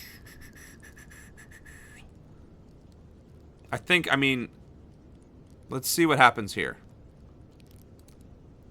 Madagascar president dissolves government after youth-led... There we go! Revolution from the kids! Let's go! Not the deadly part. That's not... We're not advocating violence. This is just a prop. Okay, that's... Oh, that's not true. We do advocate violence for convicted criminals. Thousands of young people in Madagascar have poured onto the streets of the capital to protest electricity and water. Wait, why are you saying I'm tiny? I'm specifically in a bigger... We're specifically doing this so I would be bigger. What are you talking about? Oh, wait. The stream. To outages. The power cuts often leave homes and businesses without electricity for over 12 hours each day in one of the poorest countries in the world. First of all, based as fuck that the straw hats, which actually that's not even the straw. Maybe it's an attempt at being the straw hat, because the straw hat would just have a regular red line right there. But the fact that we're getting pirate flags as liberation and revolutionary imagery, here for it. Let's fucking go. They are the largest demonstrations the island nation has seen in years. Inspired by Gen Z protests in Kenya, Nepal and Peru, demonstrators blame the government of President Rajoelina for not improving conditions since he was re-elected in 2023. Which is exactly what you're supposed to do. They say we are a TikTok generation, a generation of idiots. And when we rise up, they don't let us speak out about the country's problems. A message for you, Mr. Andrew Rajoelina. When you led the protest, they let you do it. It was okay. But when we young people fight for the country, you stop us. And many are now calling for his resignation. As they should. 16 years in power, we've given him chance after chance. He makes us drunken promises. All he cares about is himself and his own family. Meanwhile, here we are dying of starvation. Aided by calls on social I'm here media. For it. I am literally here for it. Gen Z of America, the TikTok generation, where are you at? Gen Z in the United States of America. All right, let me test. I know I'm supposed to be about a foot away, right? So, yeah, I think that's about a foot. All right. Gen Z of America, where the fuck are you? Because your brothers and sisters across the world are rising up because they're fed up with this shit. So, Gen Z, where are you at? You have the right to protest, and you have the 9th Amendment right to overthrow your government guaranteed by the Constitution of these United States. Make a silly TikTok dance. I don't care. Shit. Don't you guys do the like, you have like your sign or your little weapon, right? And then you just do your little TikTok dance, right? Let's just do a little TikTok dance for revolution. Right? I don't know what you guys do. You do the little neon cat, and then you do like a little shimmy shake. Fuck, let's do some like little high knees or something. I don't fucking care what you have to do to Look, I'm cool. We got lightsabers here. Hello, my baby. Hello, my honey. Hello, my like, y'all. You can even do like the little dancing with the. I don't care. Okay, I really don't care what TikTok trend you start for the revolution. Get berets. Get cigars. I mean, quills. Right? Get quills. Wingardium Leviosa, even though J.K. Rowling's a fucking turf bitch. Pen. Pen is mightier than the sword, right? Pen is mightier than the sword. Like, I don't care what you do. And if you do the little flippy whatever, we can shimmy. I don't care. Just do something. Literally anything. I'm begging you. Protesters gathered at a university in the capital before attempting to march through the city, but were met with a heavy police response. Rubber bullets and tear gas were used to disperse crowds. The crackdown drew criticism from UN Human Rights Chief Volker Turk. Okay. We played 5 seconds of this video. They start rubber bulleting and tear gassing the protesters, and then human rights experts from the United Nations immediately condemned Madagascar for using tear gas and rubber bullets against protesters. Let me just me. Is this all right? This is on, right? You can hear me? You can hear me? Test 1 2 3. Okay. Madagascar, Gen Z engaged in protests calling for change from their president.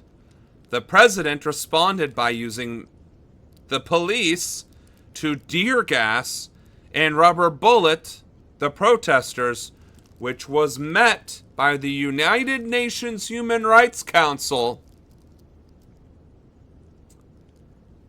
with outrage, with condemnation.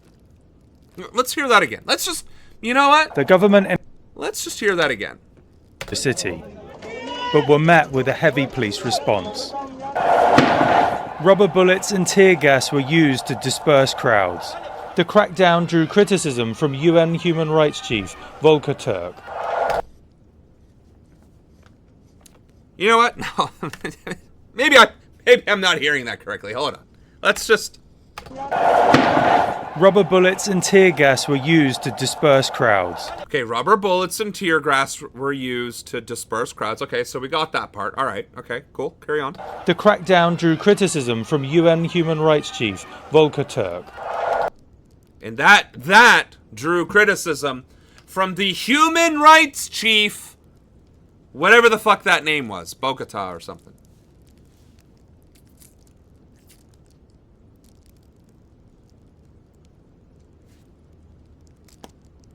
Am I missing something?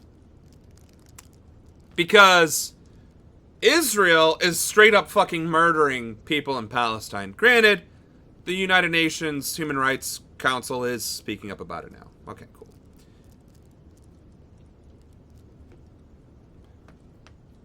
The United States of America has been using rubber bullets and tear gas against protesters since the dawn of fucking time.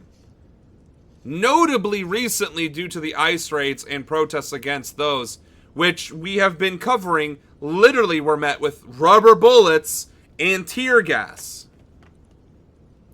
Because people were protesting that ICE is acting like the secret police, assaulting and harming innocent civilians. Was the Human Rights Council chair Bogota? Did he did he say something? Is that not? It's bad when Madagascar does it, but when France, Germany, Italy, Spain, Greece, fucking... What other countries have we covered that have been dealing with protests lately? Oh, Britain, the UK. I think Sweden and Norway used tear gas against their citizens.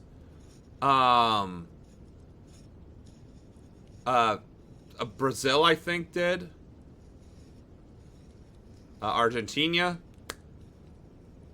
So, America, Canada, Australia. I'm sure there's more. When those countries do it, it's not a human rights violation. But when Madagascar does it, whoa, Nelly, that's a demerit. Oh my God. Today has been a fucking day. And we still got 29 minutes left on this stream. Jesus fucking Christ. The government imposed a dawn-to-dusk curfew after banks and shops were robbed and set on fire. And the houses of... Why am I laughing that banks were robbed? That's when they decided to institute martial law, once capital got hit. Fuck capitalism. 3 pro-government parliamentarians were torched. On Monday, the country's president acknowledged protesters' grievances. Yeah, again, the 3% rule.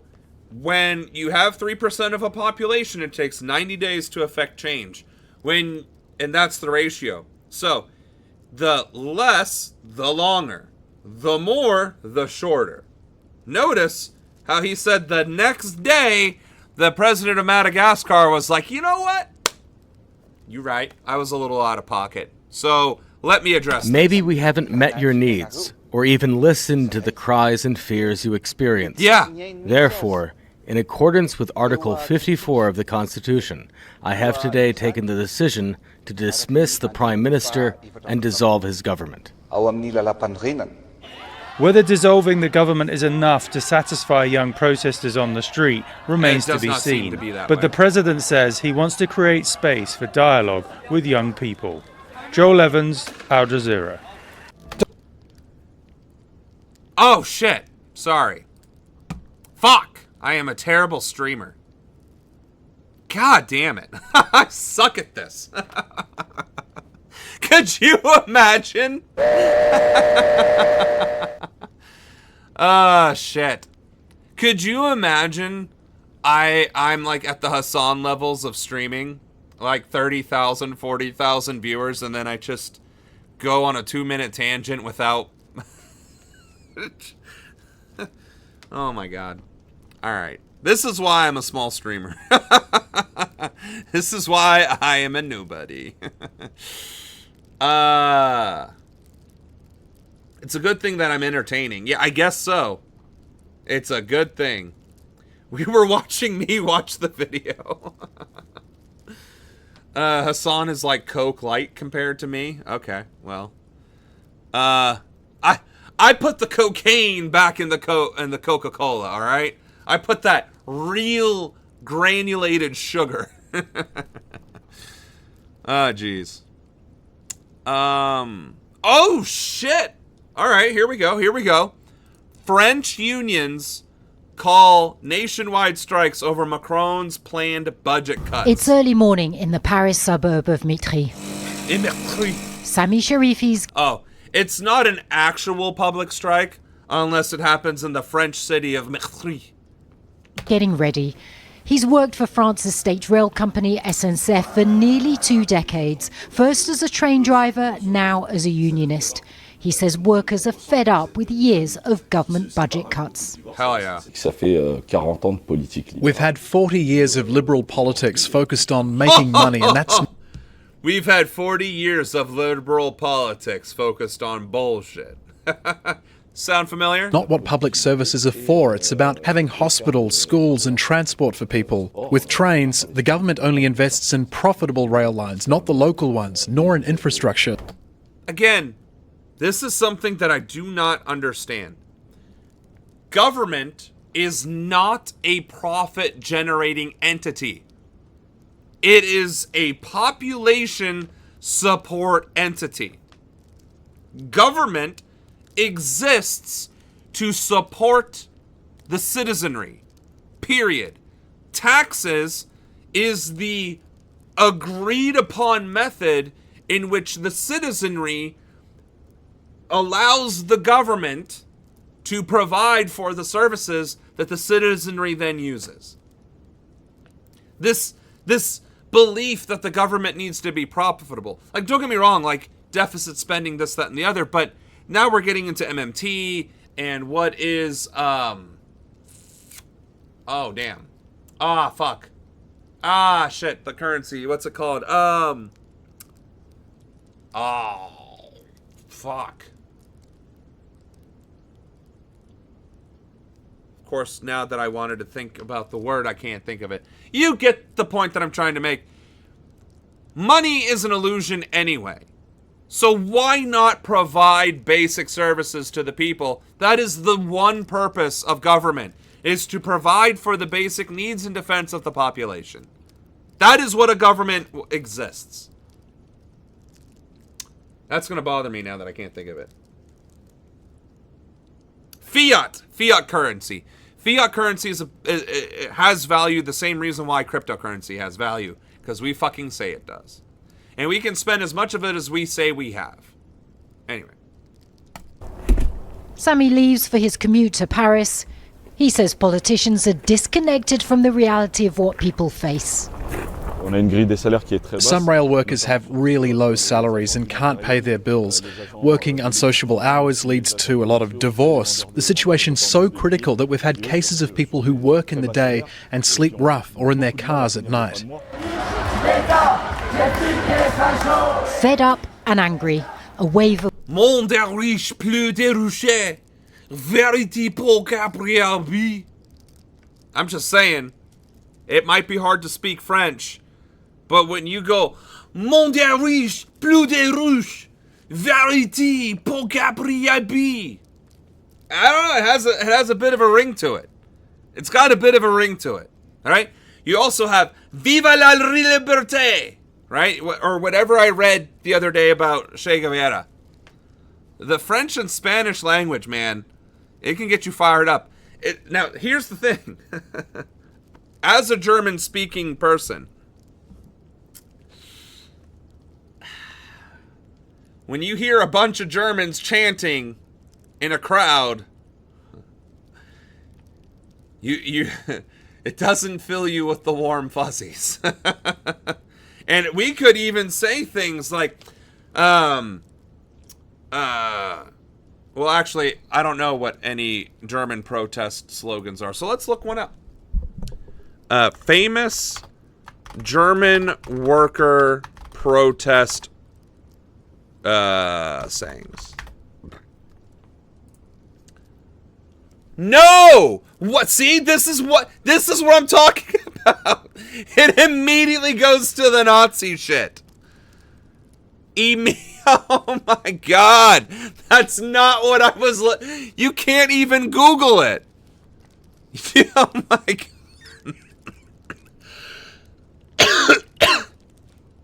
Jesus fucking Christ. German revolutionaries step on the grass. Germans will never make a revolution because that would require stepping on the grass. The workers' movement in Germany was preparing an insurrection against the Kaiser and the capitalists. The general strike began in Berlin after years of preparation. All right, so I'll translate this then. Wem der gegen der Krieg ist, würden am 1. Mai ab 8 im Abend zum Potsdamer Platz Berlin Brot, Freiheit,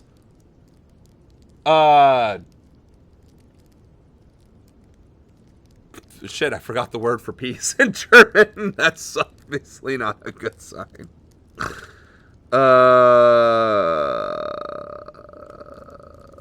Fuck. I don't remember the word. Frieden. Jesus. I should have remembered that. Brot, Freiheit und Frieden. Runter mit Krieg, runter mit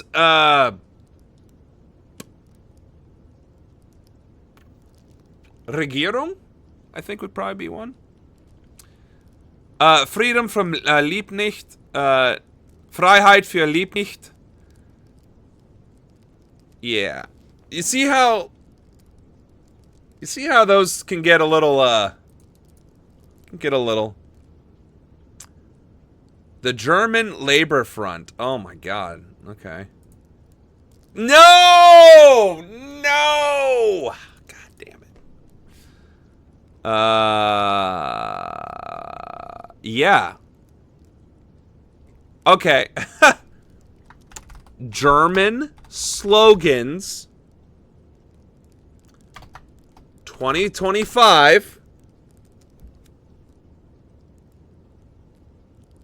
German protest. Eh? Eh? But we want it in German. Wir haben es satt. There we go. Alles für... Oh, no, we can't use that one. We can't use that one. That's a no-no. Wir haben es satt. There we go. Anti-war. Here we go. Maybe this is one. Reject.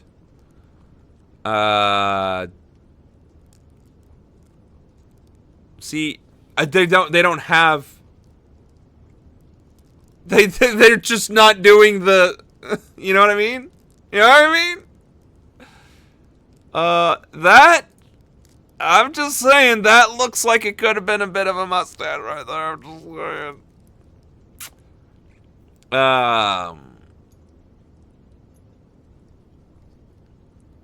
This guy, his mustache, it's just a little stashy.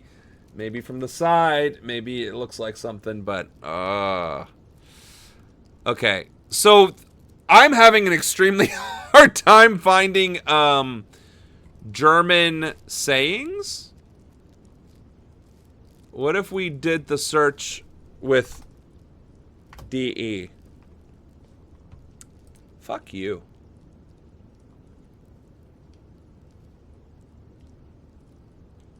Alright, let's try google.de. Motherfucker. Google.de. And it just keeps going to com. Alright. Well, you get my point, right? Freiheit für das Lebenheit. Doesn't fill you with good feelings, right? Liberty für liberté la démocratie, right? Pretty right. Solidad es libertad, right? All of these things, it's like, oh, that sounds great. Freiheit für Demokratie. It just... Ah!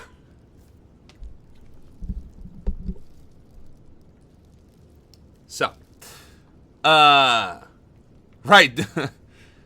German sounds zesty. Yeah, because I speak German. I'm fluent in German. Germans should not get fired up or chant. You could be chanting, we love everybody, and it sounds terrible. Wir lieben alle.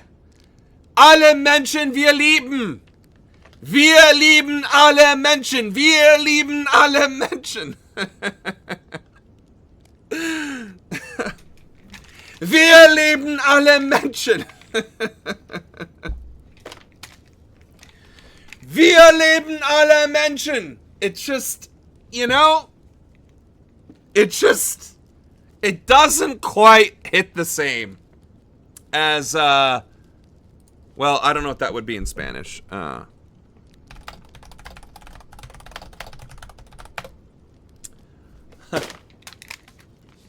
Amamos a todos. Amamos a todos. Amamos a todos. Right? That sounds pretty sweet. Wir lieben alle Menschen. I'm smiling. I'm smiling. Wir lieben alle Menschen.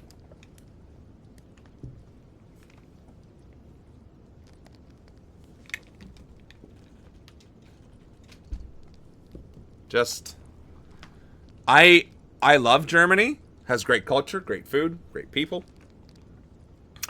But we did an oopsie once back in the day, and that precludes us from doing quite a few things in society, and chanting, marching, gathering is very scrutinized.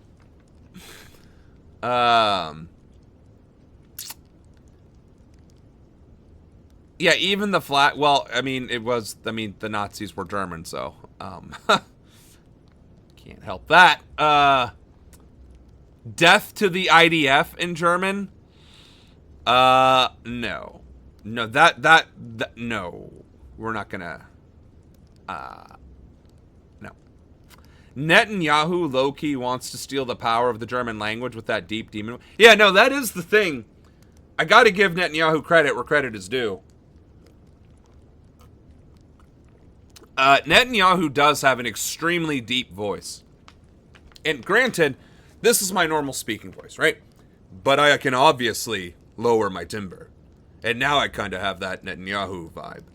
We are going to offer the Palestinians the final liberation, where war criminals will govern them as well as their technocrats and ensure that the Palestinians suffer immensely. Right? Now, of course my throat's a little scratchy. Wir lieben allen. Wir lieben allen. Wir lieben allen.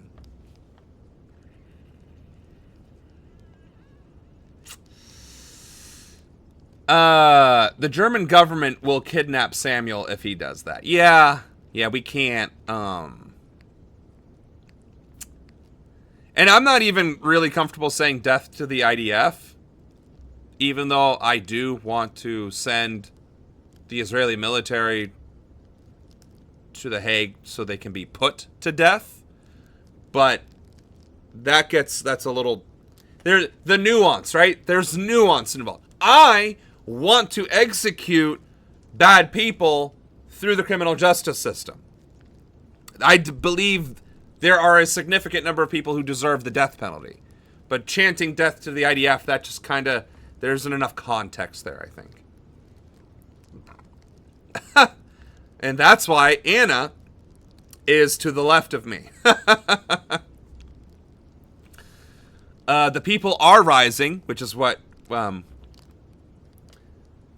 tangented from. Calling for violence against the IDF or anyone is wrong and should be stopped. Calling them out for committing what the UN calls a genocide is free speech. Yeah, no, and that's the thing, right? That's why the context, I feel like there's got to be that context in there. No, you played that song for me and I was like, yeah, we're not playing this on stream. We're not doing that. All right. So how are we doing on time? Okay, we got 10 minutes left. All right. So France called for unions, strikes. Didn't I see one about Italy doing the same thing? Oh yeah, that was down here, right? Yeah. So let's do this one real quick. Lasnoka says the Italian government had asked the flotilla to deliver aid via the Catholic Church. Let's cross live now to Rome.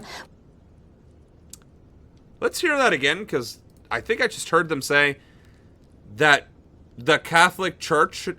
Is that why the Catholic Church reinstated the Templars? Also, Anna, did you find a video about the Templars? I would have... That would have sparked my eyeballs if I had seen that. I guess you didn't, because I'm not seeing one. Man. So... if the Catholic Church reinstated the Templars after 700 years because of calls for escorting aid to Palestine, I'm not gonna lie. I played a lot of Assassin's Creed, And I had an extremely unhealthy joy in murdering Templars as Altair ibn I forget his whole name now. But anyway, I enjoyed murdering the Templars a little bit too much. So if they're the good guys this time around, that would be fucking hilarious. Well, Lasnoka says the Italian government had asked the flotilla to deliver aid via the Catholic Church. Let's cross live now to Rome. Well, Lasnoka says the Italian government had asked the flotilla to deliver aid. That's why it's hard to hear. She's just like, all right, so can we have some closed captions here? Lasnoka says the Italian government had asked the flotilla to deliver aid via the Catholic Church. So the Italian government asked the flotilla to deliver aid through the Catholic Church. That's kind of gangster, actually. Oh, Anna needing a mental check? Yeah. She can be a little intimidating at times. Wait. Didn't the Catholic Church massacre the Templars because they got too powerful? That's why the Templars had to flee Europe? Right. That's my point exactly. Like, if the church brought back the Templars for this after literally massacring them in the past and all this, that, and the other, like that's a gangster move. It's like, hey, I know we killed you in the past because you invented banking and you got too powerful, but we need you to stop this genocide, okay? Why do I like death so much? It's not so much that I love... You know what? Fuck it. I wish I had some, like, lights that could turn red or something. Maybe I'll learn how to do streamer stuff. But, my name is Samuel Ronan. I am the reincarnated angel of death, the second coming of Christ, except instead of being the light and the way, I am the darkness and the path. I am not here for peace and happiness and joy and goodwill. I am here for retribution against God's children who have committed egregious sins. And I am the inevitable outcome and result of the atrocities being committed by, well, everyone in power. So I am coming here to reap their souls and deliver them unto the Lord to be judged. Because I'm not going to judge you. That is not my purview. My purview is to deliver thee unto him. That is my job. And as congressman, I will be able to elevate the people into taking a stand against evil and atrocities. And then as president, I will be able to carry out that mandate, that divine mandate of reaping the souls of the cruel and evil, unrepentant leaders of nations, our own included. So, surprise! Angel of Death looks like a nerd. I can't find anything about the church reinstating the Templars. Fuck it. Still sounds more friendly than the German I said. Anna says, I am the light, but I also like death. Well, that's because you're Latina. I think y'all have all your Latino things. If he said that in German, imagine screaming that in German. You speak like you just ate a well-balanced meal. Wait, are you saying, were you saying if I said all that stuff about being the angel of death in German, wouldn't it be actually more terrifying if I said it in Latin? Why would German be scary? And although I know enough German, I don't know that I can speak German biblically and do that whole speech. Let's see.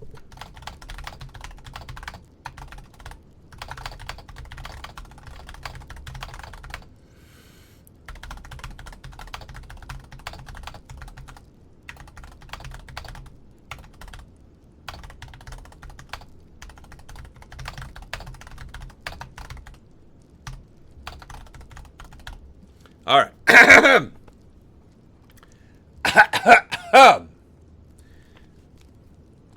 Oh, I wish I had a teleprompter now. Ich bin der Engel des Todes. Ich bin gekommen, die Seelen der relosen Sünde und Führer zu ernten, die schwere Sünden gegen Gottes Kinder begangen haben. That was a mouthful.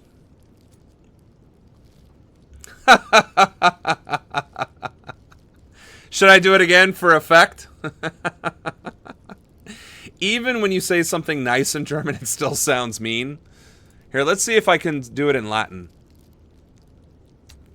JKLMNOP. Latin. Alright, here it is in Latin. Angelus mortis sum, veni ut animas peccatorum, impenitentiae et tucum, quae peccata, gravia, contra, filius Dei commiserunt meterem.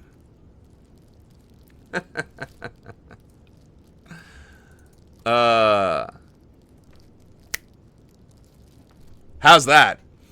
One of my best friends is married to a German guy, and when he says I love you in German, it sounds like he's cursing her out. That sounds scary too. Well, you know. I mean, I'd have to, there's probably better ways to say that, of course, but, Google Translate. All right. So, protests across... Let's cross live now to Rome, where France 24 Seema Gupta is standing by for us. Seema, good to have... What? Animus Peacock? Where do you see that? Or did... Oh, because of the translation. Ha! Animals Peacock. That's funny. I just saw it across the screen. There's like a few seconds delay from what I say and what gets streamed. That's funny. All right. To have you with us on the programme. The country's largest union there, it's calling for a general strike on Friday in protest at the treatment of this aid flotilla. What's happening? Yes, exactly. I mean, that's what they said that they would do. And now they have announced that that strike will take place because they say, the leader of that union making it very clear that aggression against civilian ships carrying Italian citizens is an extremely serious matter. And so... Crazy, right? Crazy that a country would take offense to their citizens in international waters being attacked by a foreign sovereign power with military armaments and munitions. Crazy that a country would take offense to that. Crazy, am I right? Am I right? Crazy, too, that that country that used munitions, military munitions, against their citizens is doing the same fucking thing to a whole people in the form of genocide. You know, crazy. Just craziness abounds. I guess I kind of went on that tangent for a little too long about declaring myself as the second coming of Christ. Oh, I didn't do that. I just said I was the angel of death. I am the angel of death. Here we go. Hold on. Hold on. I am the second coming of Christ. The darkness, the path. I am retribution. There we go. There we go. All right. Let's try this again. All right. In Latin, for your hearing pleasures. That's not going to look great on camera. All right, here we go. Ego sum angelus mortis, ego sum secundus adventus Christi, tenebrae, via, ego sum vendicta, veni ut animas peccatorum, impenitentiae et ducum, quae peccata, gravia, contra filios Dei commiserunt meterem. And then, because... y'all be afraid This is funny. All right, one more. One more. Okay. Ich bin der Engel des Todes. Ich bin der Wiederkunft Christi. Die Dunkelheit, der Weg. Ich bin der Vergeltung. Ich bin gekommen, um die Seelen der reulosen Sünder und Anführer zu ernten, die schwere Sünden gegen Gottes Kinder begangen haben. And I just found Hebrew, so we're going to do it in that too. Oh, shit.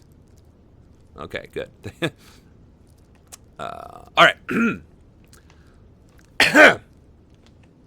Hey, Netanyahu, if you're listening, get fucked. And here's a message for you from God in God's language.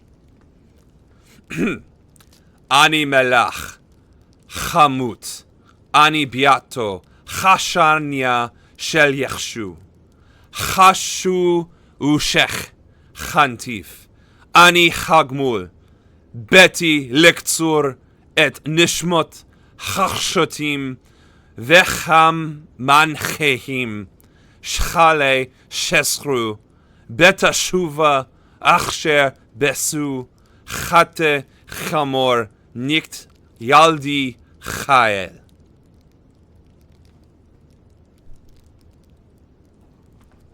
All right. So, on that note, I guess I got a little ornery there at the end, but I appreciate y'all coming to the stream. This is the end of our stream. We stream Tuesdays through Thursdays, 7 p.m. to 10 p.m. Eastern. 48th President Samuel Ronan. Tuesdays, we talk about U.S. politics. On Wednesdays, we talk about international politics. And on Thursdays, we do a recap. We cover anything that we may have missed or that may have transpired in the past 24 to 48 hours, which more often than not is actually something that happens, which is insane. So, on that note, I look forward to seeing you all. Thank you for the new followers. I hope you enjoyed the wonderful talents of Samuel Ronan, the angel of death, and the second coming of Christ, the darkness. And I hope to see you all tomorrow at 7 p.m. Eastern. Y'all have a great night. Take care. Wrong one.